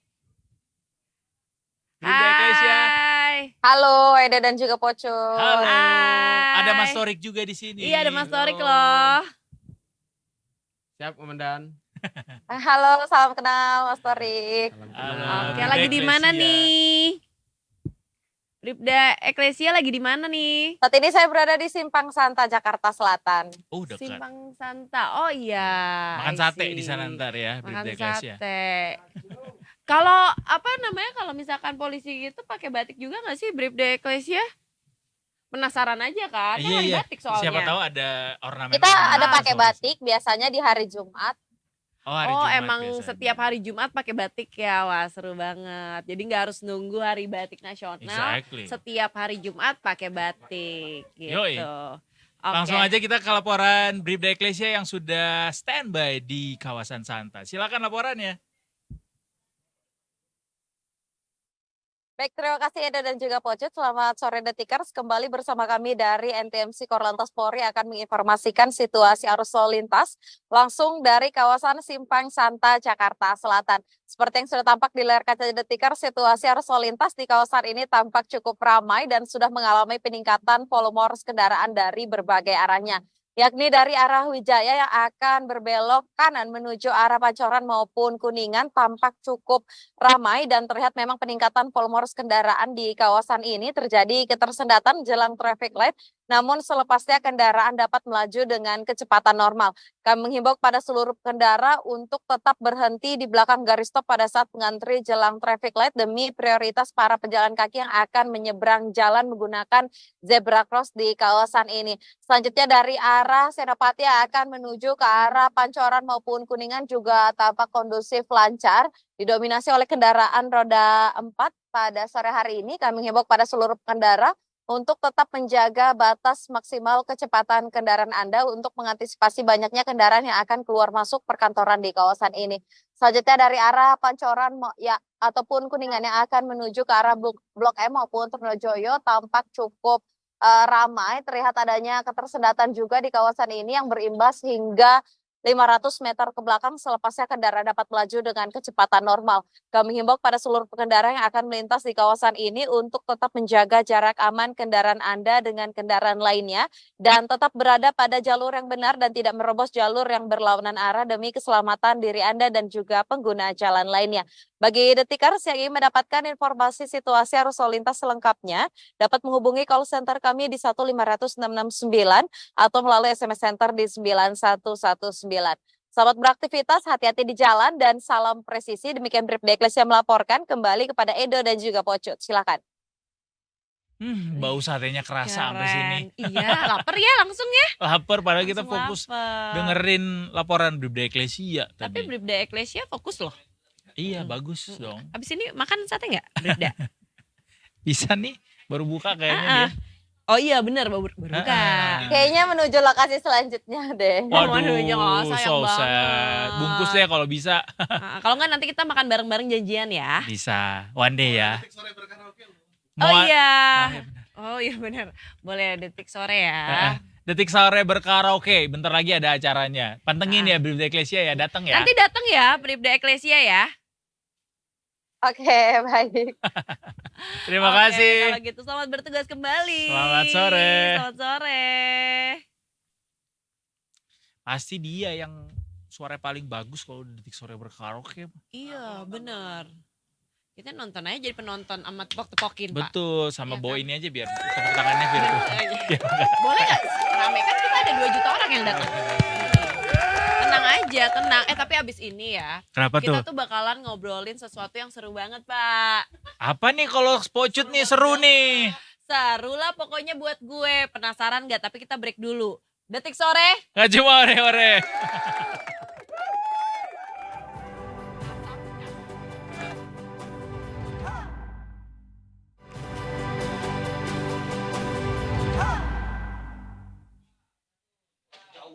Yeay, balik lagi di Detik Sore. Gak cuma ore-ore. Welcome back everybody. Ini adalah segmen yang juga tidak kalah jadi favorit buat Pocut. Tapi khusus buat hari ini beneran favorit banget ya kan? Iya bener, karena kan mengangkat isu-isu yang kayak wah agak tabu ya Pak gitu. Oh gitu. Emang apa sih yang mau kita angkat hari ini di Indonesia Detik ini? Nah penasaran kan? Nah langsung aja kita sapa nih Mas Denza. Ada cengkoknya ya. Halo, Edo. Hai Mas Pocut. Denza. Gimana kabar nih? Pakai batik. Mas Denza pakai batik nggak nih? Hari Batik Nasional loh. Batik. Batik nih, batik. Oh iya, Batik. Tuh. kita nggak kelihatan ada tulisannya. Tuh. Ah, iya. Mm-mm. Satu lagu menggunakan kata batik. Batik ke batik ke batik, Hari Batik Nasional.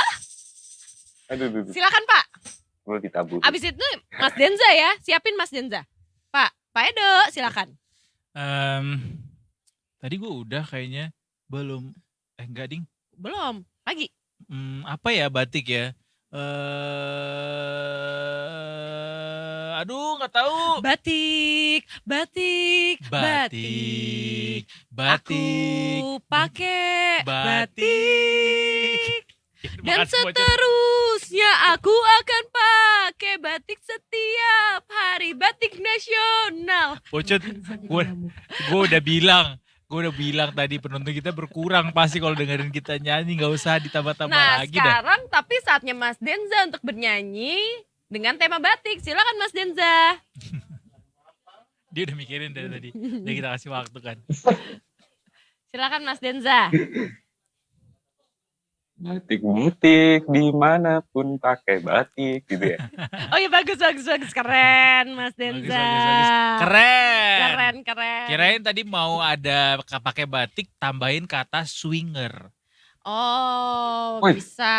Karena ini Nah. kita mau ngebahas tentang ini ya kan. Hmm. Praktik pesta swinger di Kota Batu. Ya. Ya kan. Gimana nih Mas awal mulanya tuh ceritain dong dikit boleh gak? Ya, soal pesta seks swinger gitu ya. Ini di Kota Batu dan itu terjadi sebenarnya sudah tanggal 21 September. Oke. Jadi ini bermula dari teman-teman kepolisian yang melakukan patroli siber gitu ya. Mereka mengecek beberapa akun-akun di Telegram gitu kan. Dan ketahuan nih ada satu grup yang mencurigakan banget. Yang isinya itu ngobrolin soal ketemuan yang itu ketemuannya mengarah ke yang tadi seks swinger gitu ya. Dan mereka ini terdiri dari pasutri-pasutri yang sebelumnya memang sudah ditawari untuk mau nggak nih ikut dalam acara yang begituan gitu ya. Dan hingga akhirnya dicek di lokasi di salah satu villa di kawasan Pesanggerahan Kota Batu. Ternyata benar ada banyak yang kumpul di sana. Ada 12 orang di situ dan pada waktu polisi datang ke sana itu vulgar banget. Mereka nggak pakai baju semua. Oh iya. Ya udah langsung diciduk semua. Oke. Ya seperti itu. Jadi kan ini pesertanya berarti pasutri-pasutri. Mereka jadi itu kayak daftar atau gimana sih? Terus ada biayanya nggak sih? Kan kalau kayak gitu-gitu biasanya ada pendaftaran. Karena ini event maksudnya Iya ya, kan, bukan kayak beneran bukan untuk antara mereka aja gitu, emang ada bukan penyelenggaranya. Ya.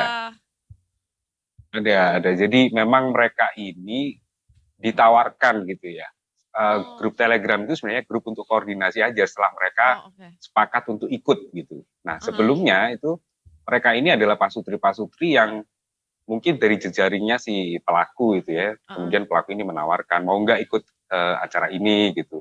Terus bisa dijabri lewat medsos gitu, di Facebook atau di Instagram, mau nggak ikut acara ini gitu. Akhirnya mereka bersedia ikut dan dimasukkanlah dalam grup Telegram itu dan mereka menyepakati lokasi, kemudian waktu, dan juga mungkin ada kayak dress code atau apa gitu ya, nggak ngerti saya juga. Gitu. Jadi di sana memang di grup Telegram itu memang dipakai untuk koordinasi lanjutan setelah mereka sepakat untuk ikut serta. Oh gitu. Jadi itu kira-kira villanya bayarnya berarti patungan ya? Iya nggak? Iya bisa jadi. Kan ada berapa orang kan 12 orang kan? Patungan dong berarti ya kan? Jadi mereka ini ditawarkan untuk ikut dengan biaya tentunya. Jadi si pelaku ini menawarkan per orangnya itu harganya mereka perlu bayar 825.000 per orang. Tapi kalau pasutri mereka bisa bayar dengan mungkin lebih murah ya 1,6 juta. Oh paketan soalnya. Paketan murah. Hemat 50.000. Betul. Jadinya. Nah ini pelakunya berarti cuma satu? Berapa tersangka Mas? Betul. Tersangka. Sudah ditetapkan tersangka oleh pihak polisi. Penyelenggaranya berarti? Betul. Dia ini, si pelaku ini inisialnya SM. Dia adalah warga Kota Malang yang itu kemudian melakukan rekrutmen atau ngajak orang-orang ini tadi memang sebenarnya kalau menurut pengakuannya kepada polisi untuk memenuhi fantasi seksualnya dia saja. Jadi dari 825 orang tadi atau 1,6 juta untuk pasutri itu tadi terkumpul itu semuanya biayanya untuk disewakan villa gitu ya. Kemudian untuk biaya pengadaan makanan dan minuman juga keperluan-keperluan lain sampai akhirnya cuma sisa 800.000 dia bawa. Nah, 800.000 yang dia bawa itu memang nggak seberapa gitu kan. Makanya dia mengaku ke polisi kalau dia itu sebenarnya untuk memenuhi fantasi seksualnya. Jadi memang dia mengakui ada kelainan seksual yang seperti itu ya. Jadi pengakuannya orientasinya bukan keuntungan begitu, tapi memenuhi fantasi seksual. Hanya untuk fantasi seksual. Begitu. Jadi satu aja Mas tersangkanya? Betul, sejauh ini polisi baru menetapkan satu. Bisa jadi memang, tapi dari kemarin setelah konferensi pers di Polda Jawa Timur, sepertinya memang baru satu tersangka ini yang memang dia fasilitatornya, kemudian dia yang merekrut orang-orang itu tadi atau mengajak orang-orang itu tadi, dan dia juga yang menyediakan fasilitas-fasilitas seperti villa dan makanan, semuanya disediakan oleh dia, dan dia ikut serta juga di acara itu. Oh, dia ikut juga. Jadi dia cuman Bawa pasangan juga. Ikut juga. Iya, bawa pasangan nggak dia? Pasangan juga, Oh, bawa gitu. pasangan juga. Lantas pasalnya apa Mas yang Iya. dikenakan Mas? Tentunya pasal yang dikenakan adalah perbuatan yang seksual ya. Pasalnya saya agak lupa apa, tapi yang jelas ada pornografinya juga dimasukkan. Oh, gitu. Oke. Karena tadi kita mikirnya kayak ini kan ranahnya adalah ranah privasi gitu ya. Iya, Kalau betul. ada orang berfantasi apa segala macam, dan kemudian ketika akhirnya digerebek sama polisi, apa kira-kira pasal yang menjadi delik begitu untuk bisa menangkap Itu orang ini? baru keinget saya ada satu pasal ITE juga, karena dia akan menyebarkan itu lewat Telegram ya. Oh, direkam ya? Oh, soalnya disebarkan. Direkam dan disebarkan ya? Dalam Ajakannya, percakapan, bukan ajakannya. Ajakannya. Jadi dalam percakapan dan ajakannya itu kan melalui secara digital melalui Telegram.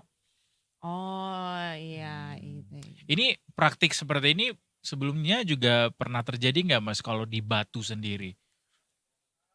Nah, yang di Batu itu malah justru yang sebelumnya direkam gitu, tapi orientasinya beda. Yang sebelumnya itu pesta seks tapi gay atau homoseksual gitu ya. Jenis. Oke. Sesama jenis. Ada Jadi ini terjadi juga di villa yang berbeda sih, dan waktunya itu kurun waktunya tahun 2021 dan 2022 gitu ya, baru diungkap oleh polisi tahun 2023 kemarin. Tapi belum Nah, ditemukan sedangkan ya yang Mas? apa itu? Belum ditemukan ada indikasi bahwa ini semacam ada sindikasi begitu yang mencoba memperdagangkan dari event yang diselenggarakan begitu, termasuk merekam kejadian kemudian diperdagangkan kembali begitu, belum ada indikasi ke sana? Belum ada, Edo, karena memang yang dari kasus sebelumnya dan kasus yang sekarang diungkap di sini, pelakunya juga tidak satu jaringan gitu ya, atau berbeda pelaku gitu. Kalau sebelumnya sama, motif sebelumnya itu kasus yang J itu juga cuma untuk memuaskan fantasi seksualnya, tapi dia ingin melibatkan banyak orang. Jadi dia mengajak orang lain untuk ikut serta, terus kemudian menyewa villa dan melakukan pesta seks di sana. Oke, konsepnya sebenarnya hampir mirip ya. Cuman bedanya ini lebih Sedikit ke mirip, pasutri cuman yang sebelumnya itu yang saya tadi bilang itu direkam, itu sebenarnya cuman rekaman singkat gitu ya, kemudian oleh si pelakunya ini di-share ke status atau apa waktu itu. Jadi akhirnya menyebar dan kemudian dari situ polisi tahu para pelaku ini akhirnya diciduk. Dari keterangan, jadi justru dari keterangannya polisi, jadi memang itu tahuannya dari status berupa video singkat gitu yang disebar oleh si pelaku sendiri. I see. Kalau yang sekarang ini memang murni polisi memang melakukan patroli siber ya di Telegram dan menemukan grup itu, kemudian melakukan sejumlah penyelidikan, cross check gitu, akhirnya dipastikan bahwa itu ada aktivitas yang seperti itu. Iya ya. Dari keterangan pelaku atau mungkin polisi, ini sudah terjadi berapa kali Mas si pelaku melaksanakan event seperti ini? Ya, kalau yang si SM ini mengaku kalau dia sudah 4 kali ini sampai akhirnya diungkap atau tertangkap oleh polisi selama 2024 ini ya.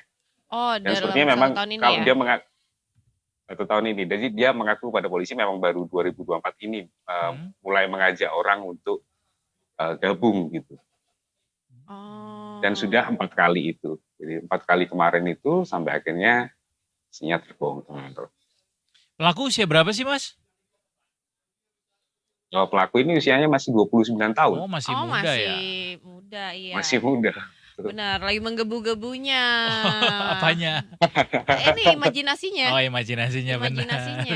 Iya. Yang peserta juga usia muda semua? Bervariasi sepertinya. Tapi ya memang rata-rata di usia-usia antara 20 sampai 30-an tahun mungkin. I see. Ada Ini yang kemarin dari pihak kepolisian, ini kan mereka menjadi si korban gitu ya, si peserta lain itu. ada yang belum Ya, menikah jadi nggak kalau- Mas di situ? Atau semuanya pasangan Enggak, pasutri. resmi? Semuanya Memang benar-benar pasutri, jadi- pasutri. Oh. Betul. Pasutri legal ya, soalnya Pasutri. banyak sekarang yang ayah bunda juga Iya. soalnya. Benar, Pak. Ya bunda. Pasutri Ya memang resmi ya. ditunjukkan kemarin identitasnya itu memang ada beberapa Oh. surat nikah gitu yang ditunjukkan Ya. gitu ya. Jadi dijadikan barang bukti. Iya. Oh, jadi Tapi Untuk sebenarnya yang terbaru sih, Hah? yang terbaru dari pihak kepolisian ini kan bisa jadi malah melibatkan pihak vilanya atau pemilik vilanya ya. Kemarin polisi juga sudah mulai menyelidiki itu dan memintai keterangan dari pemilik villa itu, dan memang dari hasil interogasi itu si pemilik villa ini dipastikan tidak tahu Ya. bahwa acara itu memang seperti itu gitu ya. Jadi cuma jadi Karena saksi di awal begitu. itu sih, ya betul. Jadi kalau ngakunya di awal itu si pelaku ini ngomongnya itu acara komunitas yang kayak semacam gathering gitu kan. Ya cuman sekedar gitu. Jadi si pemilik villa juga nggak ada kepentingan untuk kemudian menyelidiki lebih dalam kan gitu ya. Jadi ya sudah dibiarkan saja gitu. Ternyata dipakai yang begituan. Tapi ini kan dia berarti di tahun ini udah 4 kali melakukan event ini kan. Di villa yang sama atau villanya beda-beda, Mas? Kalau itu di villa yang beda-beda karena berdasarkan kesepakatan dari setiap peserta gitu ya. Oh, jadi Jadi emang mungkin dia tempatnya menawarkan nih, pindah-pindah. bisa jadi dia menawarkan, kemudian ada pilihan-pilihan, ada beberapa pilihan gitu kan, kemudian si Iya. peserta mintanya di sini mungkin karena Oh, oke, bisa di request ya. kompleks, di kawasan Pesanggerahan juga banyak villa, di tempat lain di kecamatan di Kota Batu itu juga banyak villa-villa, memang berjajar villa-villa di sana, tinggal milih aja gitu kan. Iya, iya. Tinggal mana yang ready, mana yang Aha. harganya cocok, ya mereka tinggal sewa dan berkegiatan I di sana. Oke. Jadi Oke. emang pindah-pindah. Mas Denza, kalau kita lihat sih, ya walaupun ini sebenarnya masih pro kontra ya antara apakah swinger ini termasuk dalam kondisi kelainan seksual atau penyimpangan seksual atau tidak gitu. Ada yang berpendapat bahwa ini tidak termasuk penyimpangan seksual, hanya sebagai variasi dalam melakukan hubungan seksual. Tapi ada juga yang berpendapat bahwa ini termasuk penyimpangan seksual begitu. Iya. Tapi apakah penyimpangan seksual begitu juga termasuk dalam ranah hukum gitu yang bisa diadili, gimana Mas? Kalau ini terjadinya dalam lingkup ya memang benar-benar ada konsen begitu ya, Betul, sama-sama sama-sama mau soalnya kan. apakah juga bisa dikenakan delik pasal? Ya karena itu tadi, makanya si para peserta ini kemudian kan tidak dijadikan tersangka juga ya. Hanya si pelaku atau si orang yang merekrut mereka saja yang dijadikan tersangka gitu kan. Sementara kalau untuk kemarin kita ngobrol dengan psikolog itu, memang ini termasuk dalam jenis penyimpangan seksual, bertukar pasangan itu ya, termasuk. Jadi ada banyak kan penyimpangan seksual itu termasuk penyuka sesama jenis, kemudian, nah tukar pasangan ini juga menunjukkan bahwa fantasi seksual yang berlebihan itu kan juga termasuk jadi apapun yang berlebihan gitu ya, itu termasuk penyimpangan gitu. Seperti itu. Yang mungkin jadi yang dilihat sama aparat begitu ya, keamanan, bahwa bisa jadi penyelenggara ini mungkin melakukan motif uang gitu ya, ekonomi dalam melakukan event ini ya Mas Denza ya. Ya, selain itu juga kan jadi presiden juga ya kalau misalnya dibiarkan kemudian masyarakat di sekitar pasti akan resah gitu ya dengan kegiatan-kegiatan seperti ini. Karena ini secara norma kan juga agak ya memang sangat melanggar gitu ya. Norma masyarakat pasti akan menolak ini. Tapi ya sih setuju, takutnya nanti mulai kalau misalnya dibiarin, takutnya yang remaja-remaja penasaran atau apa jadinya kan juga bahaya kan sebenarnya, lebih ke sana mungkin ya. Gitu. Ya, mungkin maksudnya polisi ya manfaatkan untuk yang lain lah. Ya. Misalnya komunitas yang mau cuman apa namanya hiking atau apa kayak jangan yang komunitas kemudian kumpul-kumpul kayak gini. Kumpul-kumpul boleh untuk sharing-sharing pengalaman, Betul. ilmu ya, Ya. jangan tapi ujung-ujungnya adalah boleh. bertukar begitu. Iya, tidak baik bertukar DNA ya, Ya, Pak ya. tukar pikiran gitu ya. Bertukar pikiran Pikiran aja, aja. ya Gitu. benar. Ya itulah kenakalan-kenakalan remaja di era informatika ini ya. Iya. Mudah-mudahan Mas Denza nggak ikut-ikutan ya Mas ya. Enggak ya? Enggak Mas ya? kan? Kalau bukan lagi saya mikir-mikir sih kayak. Oh ya, aduh. Jangan ya Dek ya. Jangan ya, Dek ya. Jangan ya Mas ya. Oke deh, Mas Oke. Denza, terima kasih banyak informasinya. Oke, Kita oke. nantikan informasi-informasi menarik Ya. dan khas lainnya dari Detik Jatim tentunya. Baik Mas Denza, Siap, selamat Edo, bertugas Pocut. kembali. Selamat sore. Selamat sore. Nah, Begitu. Pocut pernah nggak? Ya. Ya Pak.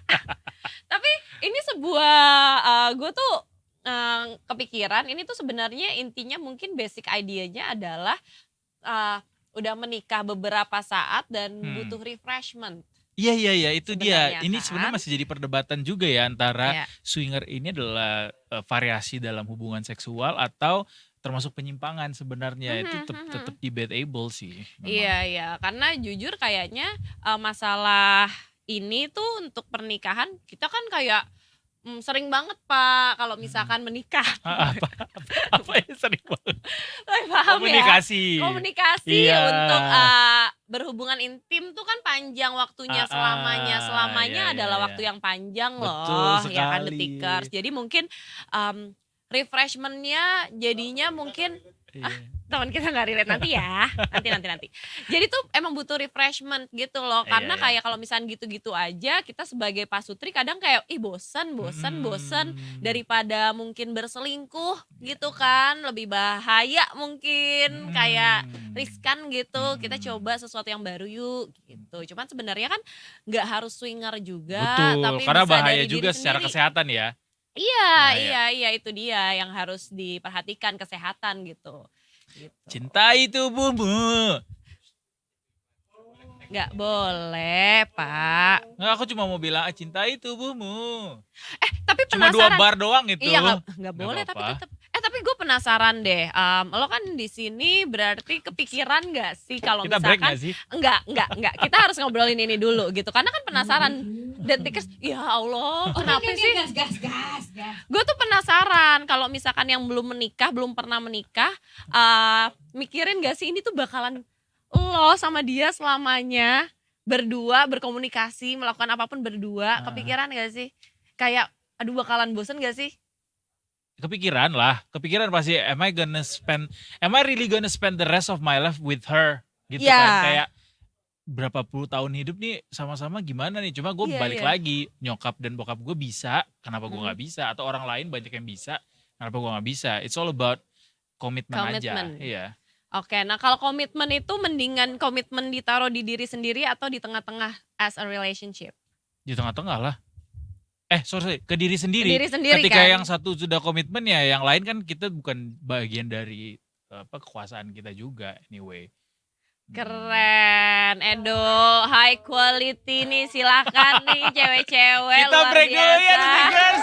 Habis ini kita punya Sunset Talk, kita akan ngobrol bareng sama penulis buku Muda Kebanggaan Gen Z. Sesaat lagi cuma Detik Sore. Gak cuma hore-hore.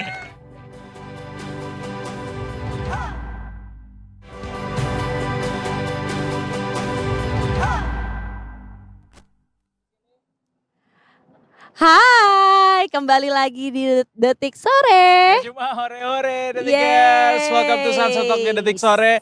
Seperti biasa, this is our last segment dan biasanya kalau segmen terakhir ini kita punya bintang tamu yang spesial dan topiknya beda dari segmen-segmen lainnya ya. Yes, ini seru banget. Ini kita kedatangan penulis. Benar. Luar biasa. Say hi buat Uda Boy. Karena Uda orang Boy. Padang. Boy Jadi- Chandra everybody. Yeay, apa kabar nih Uda? Halo, sehat. Sehat ya. Ya. Ini aku dengar-dengar lagi ini keluar yang baru nih, Dongeng Kucing. Ya, Tuh, Dongeng Kucing, gengs. Ini idenya dari mana sih Dongeng Kucing ini? Itu sih sebetulnya karena waktu itu ada fenomena orang ngasih kucing alkohol gitu ya. Jadi kayak kejahatan. Ada kan yang viral waktu itu kan. Ya, jadi triggernya sih kayaknya itu. Sebelum-sebelumnya pengen nulis kucing, cuman belum nemu aja triggernya. Oh, I see. Bang Boy, sebelum kita bicara lebih banyak soal dongeng kucing sebagai karya terbaru dari Bang Boy gitu ya. Mungkin kita boleh diceritain dulu dong sebagai seorang penulis, mungkin masa kecilnya Bang Boy seperti apa dan sehingga bisa menjadi seorang penulis yang menulis banyak sekali kisah fiksi yang disukai para Gen Z. Berima tuh gua. Iya. Boleh dong cerita ke kita secara singkat gimana Masa kecil perjalanan saya karirnya? sih, saya tinggal di Talu ya, waktu itu Pasaman Barat. Cuma saya lahirnya di Agam. Nah, ya sama kayak anak-anak kecil lainnya, bolang saya carikan gitu. Jadi nggak kepikiran untuk jadi penulis. Paling waktu itu saya dikasih komik Petruk. Petruk Gareng? Iya, betul. Wah, sama. Nah, itu jadi suka baca, suka cerita. Pas kuliah baru kepikiran, oh kayaknya saya pengen jadi penulis gitu. Oh gitu, karena Jadi suka dari baca. apa baru sejak kuliah baru terpikir akan menjadi penulis? Iya, tahun akhir karena kan waktu itu galau ya. Saya mau kerja apa gitu ya. Karena saya kuliahnya pendidikan, harusnya kan jadi guru ya. Iya. Cuma karena saya kayaknya nggak kuat gitu jadi guru, alternatif kerja lain, akhirnya memilih untuk jadi penulis. I see, menarik banget. Awalnya tuh nulisnya tentang apa sih? Awalnya sih dulu saya ngikutin gayanya Raditya Dika, personal literatur gitu. Cuman makin lama berkembang, saya nemuin gaya saya sendiri. I see. Iya. Banyakannya fiksi ya pada akhirnya yang ditulis. Fiksi, betul. Dan Fiksi. melankolis. Ya, betul. Iya, Melankolis, romantisasi. Jadi romantis. galau yang didapat sama Bang Boy ini didramatisir jadi sebuah cerita yang disukai banyak orang gitu. Cerita deh gimana akhirnya bisa menemukan formula-formula dalam menulis cerita-cerita melankolis ini Bang Boy. Kayaknya ada satu titik saya sadar kalau orang Minang itu melankolis deh ya. Aduh iya lagi benar. Karena banyak gini ya, penulis-penulis besar dari Minang ya. Lagu-lagu Minang itu kebanyakan liriknya tentang orang kalah semua kan. Ditinggal nikah, merantau. Disayat-sayat ya. Ya, miskin merantau Iya, gitu. iya. Ya rata-rata sih banyak kayak begitu gitu aja. Terus cerita-cerita kayak tenggelam kapal Panderwick itu juga sedih kan ya. Siti Nurbaya juga sedih gitu.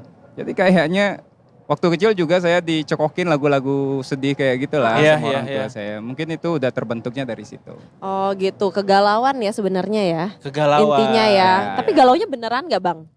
Penasaran kan? Kadang-kadang. Oh galaunya Masa? beneran. Ada nggak sih kalau? Manusiawi kan? Iya manusiawi. Iya, Tapi kan iya. kalau misalkan yang nulis lagu kan ada di satu cewek yang menginspirasi banget. Oh iya, kan? Kalau bisa. penulis ada juga nggak? Ada kucing.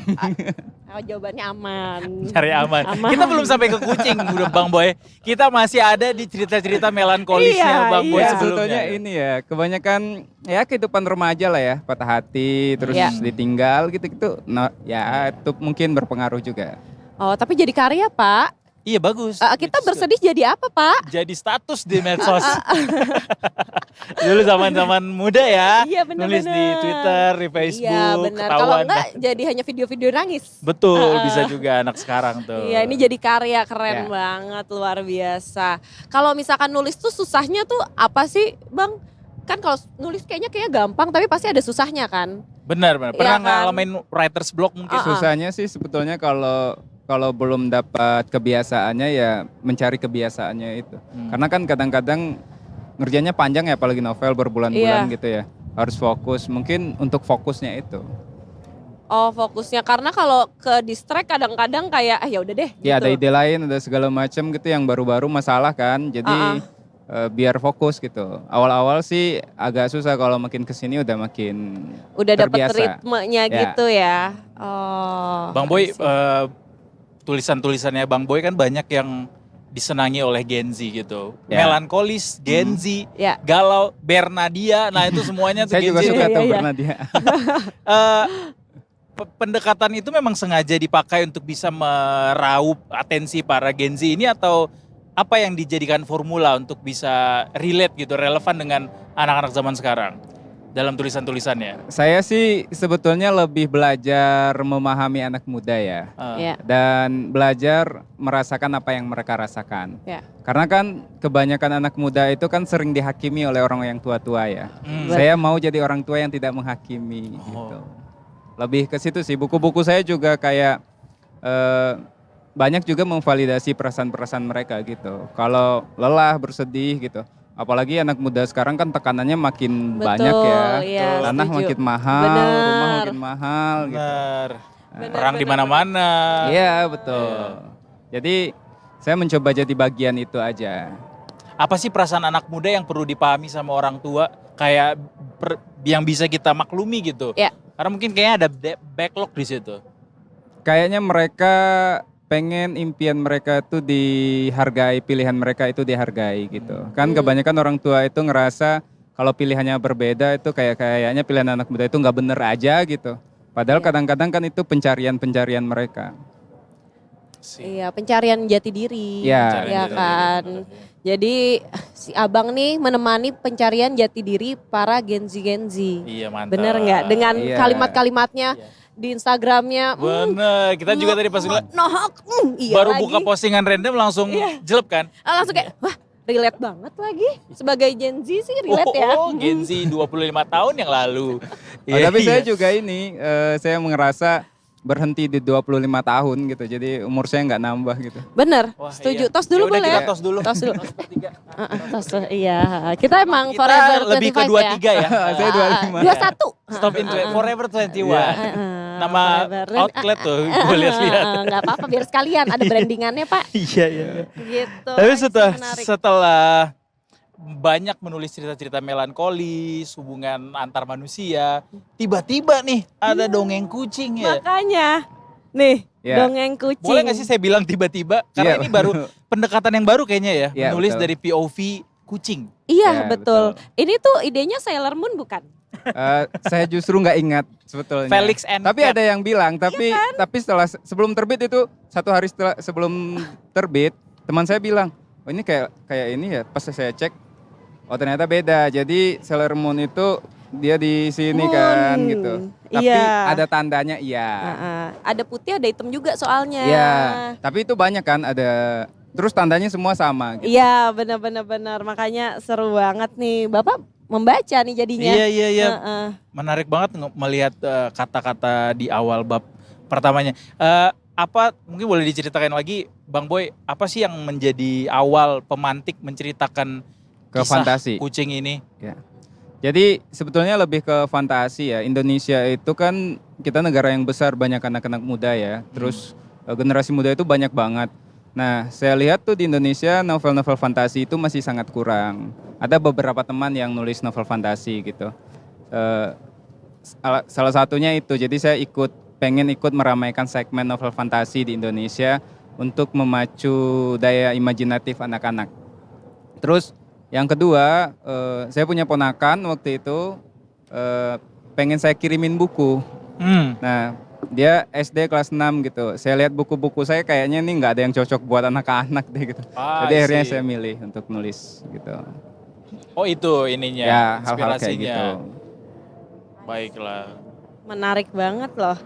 Ada ininya. Ini tuh untuk usia 17 tahun. Karena ada isu kejahatan terhadap kucingnya. Oh gitu. Ya. Makanya Ponakannya ada. umur sekarang? Kecil tapi sebetulnya nggak apa-apa dibaca anak-anak. Itu biar aman di industri Makanya aja. ada tulisannya harus diawasi oleh Bimbingan orang tua. Bimbingan Ya, orang tua, betul. makanya ada tulisannya. Iya. Ya kan di awalnya. Iya. Ini ceritanya kalau boleh disinopsisin garis besarnya tentang apa sih Bang Boy? Itu tentang 2 ekor anak kucing namanya Bobin dan Kitty. Dia dia hidup di bawah kolong jembatan sehari-hari dengan hewan-hewan yang lain. Sepanjang cerita itu cara mereka bertahan hidup dari bahaya-bahaya yang datang setiap hari. Oh itu menarik. apa namanya garis benang besarnya, merahnya ya. heeh. Ya premisnya seperti itu dongeng kucing ini. Tapi memang kucing ini kan memang adalah binatang yang banyak sekali digemari oleh orang Indonesia gitu. Benar. Apakah Ya. itu juga jadi salah satu alasan Bang Boy akhirnya memilih hewan yaitu kucing untuk dijadikan karakter. Ya bisa jadi iya ya, tapi sebetulnya ini ada beberapa series ya. Jadi ada ikan, ada kucing, ada babi gitu. Tapi yang diterbitin pertama kucing. Yang pertama kucing. Yang pertama Dalam kucing. pipeline sudah ada ikan. Ada yang udah selesai ada ikan, terus yang lagi jalan ada babi. Babi, Ini kucing yang kucing. pertama. Dan memang itu dikhususkan untuk biar anak. Serial fantasi hewan fabel tadi. Oh, serial fantasi hewan. Oh, menarik. Seru. Kutu ada nggak bakalan? Ntar saya bikin. Tapi menarik loh. Kutu, karena kayak random. Di antara semua binatang atau hewan-hewan yang ada di dunia ini kenapa tiba-tiba kepikirannya kutu? Soalnya kasihan loh. Kalau kutu tuh orang-orang pada nggak suka. Lagi gatel ya? Garuk dong Pak, kan saya gatel terus Pak. Iya soalnya kutu tuh kan jarang gitu loh dan semua orang tuh bete gitu lah sama kutu, nggak ada baik-baiknya gitu. Iya, Boleh nggak iya. dibikin cerita biar kayak at least kita ada empatinya lah sama dia. Bener-bener. Ya kan? Boleh tuh. Kenapa pakai ada emosinya kayak gue pembela kutu, Tapi- lembaga kutu Indonesia kan. LKI ya. Tapi Gop ada prediksi Ya. buku ini akan besar dan kemudian diproduksi dalam banyak format pada akhirnya nanti. Iya. Beneran deh. Iya. Kayak Amin. mungkin jadi nanti akan ada animasinya, bisa jadi ada versi komiknya. Iya, seru banget. Karena memang kayaknya makin kesini jarang ya Bang Boy kita melihat cerita-cerita anak yang bisa, Ya. Iya. walaupun di sini untuk umur 17 tahun ke atas ya karena ada kekerasan, ya. tapi mungkin bisa diproduksi dalam format yang lebih ramah pada anak gitu. Sebetulnya buku anak itu lumayan banyak ya, tapi format pendek-pendek. Biasanya tuh cerita pendek gitu ya, atau Iya. cerita bergambar. Iya. Yang formatnya novel itu jarang. Nah makanya saya tuh pengen ngisi kekosongan itu, biar ada pilihan lebih banyak aja. Oh, tapi iya sih. Nih ngelarinnya berapa lama nih Bang? Sebulan, Cepet. draft satu. Bulan. Ada nggak nih kayak tantangan nih menulis buku ini? Tantangannya tuh kayaknya ngertiin dunia kucing ya. Saya kadang-kadang tuh cobain gimana rasanya jadi kucing, membayangkan jadi kucing. Sesekali kadang saya mengeong gitu gimana rasanya. Iya serius. Menarik Gimana ya? Mas caranya kalau Mengeong, komunikasi dengan coba. kucing? Iya kan kadang-kadang tuh kalau kucing berantem itu kayak gimana ya, tangannya tuh kayak gimana gitu. Saya selalu mencoba. Ini berlaku untuk semua cerita yang saya tulis sebetulnya. Kasih tahu dong kita Mas, apa saja perasaan-perasaan kucing yang perlu dipahami oleh manusia? Oh iya benar, penting tuh. Iya. Waduh, itu harusnya kucing yang Pas. jawab. Mestinya sih Bang Boy juga sudah melakukan riset, Riset, yang mendalam iya. ya tentang itu ya. Gimana Mas Bang Boy? Jadi kan kucing itu kebanyakan orang ya cuman mau ngambil hiburannya doang. Iya. Kalau punya anak tuh dibuang gitu, apalagi di kampung-kampung, terus dibuang ke pasar gitu. Iya. Nah, di sini juga ada bagian-bagian yang ditulis tentang hal-hal kayak gitu. Contoh ya, ada band kucing namanya The Fish di sini. Oke. Dia punya itu band punk rock. Jadi ada kucing. Ada orangnya. Ada orangnya. ada ya kan itu, tuh. ada bandnya yang tokohnya 3 di sini. atas. Nah, 3 dia di atas, itu oke. misinya adalah memperjuangkan ikan untuk semua kucing karena ikan itu adalah hak-hak kucing gitu. Jadi ya kayak begitulah. Hak asasi kucing. Ya, asasi kucing Hak. gitu. Benar-benar hak HAK ya, asasi hak kucing. asasi kucing. Sama Oh, ini iya. ada yang menarik juga. Kalau tokoh manusianya di sini ada manusia ruko, Manusia manusia asing lain. dan manusia lain. Kenapa memilih 3 manusia ruko ini maksudnya ruko? Ruko kucing. Jadi toko kucing, pet shop. Oh, Dia kenapa pemilik memilih ruko. karakter Ya. manusianya 3 ini, Ya. Bang Boy? Ada pemilik ruko, terus manusia lain itu yang ngadopsi kucing. Jadi kan di dunia kucing tuh lingkarannya kayak gitu ya. Ada kucing-kucing liar, terus ada yang bawa dia ke ruko, terus nanti diadopsi. Nanti kalau udah bosan dibuang lagi kayak oke. gitu. Oh itu Nah, alasannya. kalau manusia asing nih? Manusia asing itu yang mengadopsi. Oh, mengadopsi. Kalau manusia lain itu yang apa tadi? Manusia lain itu ini asistennya pemilik ruko. Oh, asisten pemilik ruko. Disebutnya manusia lain di sini. Ya. Tapi ada Manusia juga lain. kucing bintang 3. Ini Iya, itu artinya? apa? Brigadir Nah, dia? itu plot twistnya ntar. Oh, ada plot Ya. twistnya ntar. Tahu dulu deh. Plot twistnya. Tapi Jadi ada lucu-lucu plot banget twistnya namanya. juga. Iya. Ada Kitty Pengkor. Ya. Lucu banget. Tapi ini ide nama-nama ini tuh dari mana sih Bang? Spontan aja sih kayaknya. Uhuy. Ya betul. Makasih ya Pak. Spontan masa sih spontan? Iya Uhuy. spontan maksudnya. Kayak tiba-tiba kayak ting, namain ini Saya tuh kebetulan nama-nama tokoh itu emang pas nulis itu kepikiran gitu ya, udah saya pakai gitu. Oh, Kadang-kadang oke. tuh awal-awal itu justru nama-nama teman saya tuh saya jadiin nama-nama tokoh gitu. Oh iya biasanya gitu sih. Biasanya Iya gitu. tapi benar. Tapi pernah nggak sih bikin buku pakai nama temennya kayak bete? Pernah nggak? Pernah, tapi Pernah, kan Pak. itu fiksi ya. Maksudnya bukan kehidupan dia langsung gitu. Dan itu juga biasanya saya pakai namanya sepotong-sepotong aja, bukan nama lengkap gitu. Oh gitu. Misalkan Edo namanya. Nama panggilan biasanya. Nama panggung boleh kok pakai nama saya. Ya boleh Ah, nanti. Di cerita babi ya. Makasih ya Pak ya. Makasih ya Pak.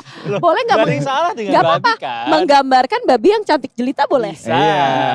Hidungnya tetap besar ya. Nggak Ada juga apa-apa. kan ratu babi gitu ya. Benar, Iya. bisa. Mau request sama Bang Boy mungkin masukin nama saya di salah satu karakter nanti untuk edisi-edisi hewan selanjutnya. Iya. Boleh edisi yang manusia aja nggak? Boleh dong. Siapa Boleh, tahu boleh. terinspirasi nih dari perempuan ini walaupun agak error tapi kayaknya boleh lah dijadikan inspirasi. Boleh. Bisa kan? Bisa. Tapi lo harus ini dulu kasih Apa? satu cerita galau lo ke Bang Boy biar bisa Dikembangin. dikembangkan. iya, Coba betul. kasih deh satu cerita galau lo yang bisa di-share ke Bang Boy. Jadi siapa yang nyakitin kamu? Banyak. Enggak Bisa 1 jam masalahnya. lebih nih kita bicara. Enggak masalahnya kalau misalkan ngobrolin kegalauan kan namanya perempuan semua juga digalauin. Iya. Padahal harusnya nggak usah galau juga digalauin. Iya. Gitu. Lately. Merek sampo aja digalauin ya? Benar. Lately ini tadi pagi ya, wah fresh banget tuh ceritanya. Masa ya tadi pagi kan kebetulan nih saya jauh nih LDR. Mm-mm. Kan pacar gue nih Bang Ya, sibuk, ya. nangis gue. Nangis gitu. Terus gue bilang, gue lagi nangis nih. Oh cegil kan, gue Iya, lagi nangis nih iya. gitu kan. Terus habis itu dia nelpon tuh kan video call. Jadi dia cuma nontonin gue nangis doang tuh 8 menit. Terus habis itu udah ditutup. Ya gue juga tutup juga. Emang berat ya Gitu. pacaran sama Gen Z kayaknya. Bener, kebetulan gak Gen Z. Gak Genzi ya. Kebetulan gak Gen Z, LDR aja, Jarang yang LDR. sangat jauh. Gimana? Ada gak ceritanya? Coba kita langsung cek. Oh udah ada bukunya. Sepasang kekasih yang belum bertemu. Udah bertemu Bang. Iya itu ceritanya LDR. Oh tapi iya mau dong. Pada senjamu bawa Mau beli ya? Oh iya. Mau beli apa namanya? Pada senjamu bawa pergi juga. Sepasang kekasih yang belum bertemu juga LDR gitu. Oke tuh buat kaum LDR ada 2 buku dari Bang Boy yaitu adalah Sepasang kekasih yang belum bertemu. Dan pada senja yang bawamu pergi. langsung dibeli ya kan untuk menemani kegalauan cegil-cogil era kita. Ya. Betul. Sebelum akhirnya kembali bersama gitu kan. Kalau Bapak silakan Pak. Saya Kisahnya. nggak ada cerita galau, Nggak nggak ada ada cerita galau. galau. di hidup Nggak saya. ada Biasanya Bapak galau. laki-laki itu emang suka menyimpan. Bener kan? Ya. Iya laki-laki suka menyimpan. Padahal mah kadang-kadang galauan laki-laki gak sih Bang Ya, sebenarnya? Tapi cerewetnya di medsos. Oh itu. Maksud Bang Boy Lelaki adalah tidak bercerita tapi nge-tweet. sedang menceritakan diri sendiri. Itu. Gitu, Iya, iya. postingannya ada berapa banyak? Coba. 6.000. Itu kegalauan diri sendiri atau ada inspirasi dari luar tuh? Ya kan sebetulnya kita biar tetap hidup harus bercerita kan. Benar. Dan gak semua orang tuh Betul, mau dengerin sepakat. kita bercerita. Sepakat. Setuju. Nah, untungnya ada Bernadia. Untungnya. Untungnya ada media sosial dangdut. gitu. Iya. Oh Bang Boy iya, benar. pendengar Bernadia juga. Pak saya suka Apa yang Oh paling ya? suka lagunya? Paling suka apa? semuanya. 1 bulan? Suka, tapi untungnya sih yang Untungnya coba kita nyanyi. Oh nggak Silakan. bisa. Saya nggak bisa nyanyi. Nggak bisa. Kalau mantun bisa mantun. Oh, jangan coba antun lah. Jangan. Kita kasih challenge boleh nggak Bang? Challenge. Boleh. Oh Bang iya Boy iya. kan suka bikin puisi melankolis ya. Ah, Bikin dong puisi melankolis tentang detik sore dari suasana saat ini. coba. Satu line aja. Yang Satu senja-senja lain aja. gini kan ceritanya, Bisa, vibes-nya. bisa, Coba iya. silakan. Waduh mendadak gini. Mendadakan dak dik dur. Emang Au. begitu. Kita tuh emang Syak-sik-syok kita. Oke. Pada setiap detik berita yang kau baca, seharusnya kau tahu bahwa rindu sudah lama kukirim ke udara. Baru juga 1 bait. Sudah kau cabik-cabik hati ini di sore itu. bener-bener loh. Enggak. Ini romantis banget yang keluar dari mulutnya. Takutnya Takutnya? ada takutnya nggak? Takutnya menangis pulang-pulang. Iya. Takutnya kan kadang-kadang kalau misalkan cewek-cewek takutnya kayak nyampe di hati menangis inget yang sana gitu. Aduh. Begitu ya. Mm-mm. Anyway, terima kasih Bang Boy sudah mampir ke Detik Sore. Terima kasih Terima ya kasih. Dongeng sudah kucing diajakin akan segera ngobrol. kita baca tentunya. Yes. Jangan lupa teman-teman Detikers semuanya. Ini udah rilis ya Bang Boy ya? Udah. Sudah Oke, rilis bisa di toko dibeli buku ya. kesayangan kamu semuanya. Judulnya Dongeng Kucing by Dongeng kucing. Boy Chandra. Dan akan ada part 2-nya ya? Ya. Yeay. Oh, part 2 untuk Dongeng Kucing. Ya, 2 buku doang. Ada 2 Oke. buku dan ada fabel hewan yang lain juga. Yes. Soon ya. Yang terdekat ikan. Ikan, babi. Habis itu nanti ada babi juga. Ya, Dan apa ada tuh? hewan-hewan Anjing ya? lainnya. Hewan-hewan yang lainnya. Pokoknya ditunggu deh. Dan kutu tadi request Ya, dari kutu. Ada ya. kutu boleh, ya kan? Oke kalau gitu thank you banget nih udah nonton Detik Sore Sunset Talk kita. Betul. Kita pamit undur diri dulu Detikers. Besok kita masih akan ada lagi Yes. di jam 15.30 sampai jam 6 6. sore. Sekarang waktunya kita pamit. Eduardo Semarangir pamit. Pocut pamit. Dan Bang Boy juga pamit. Terima kasih. Seluruh kru yang bertugas juga pamit. Detikers, kita ketemu lagi besok tentunya cuma di Detik Sore. Gak Gak cuma hore-hore. Kita lupa.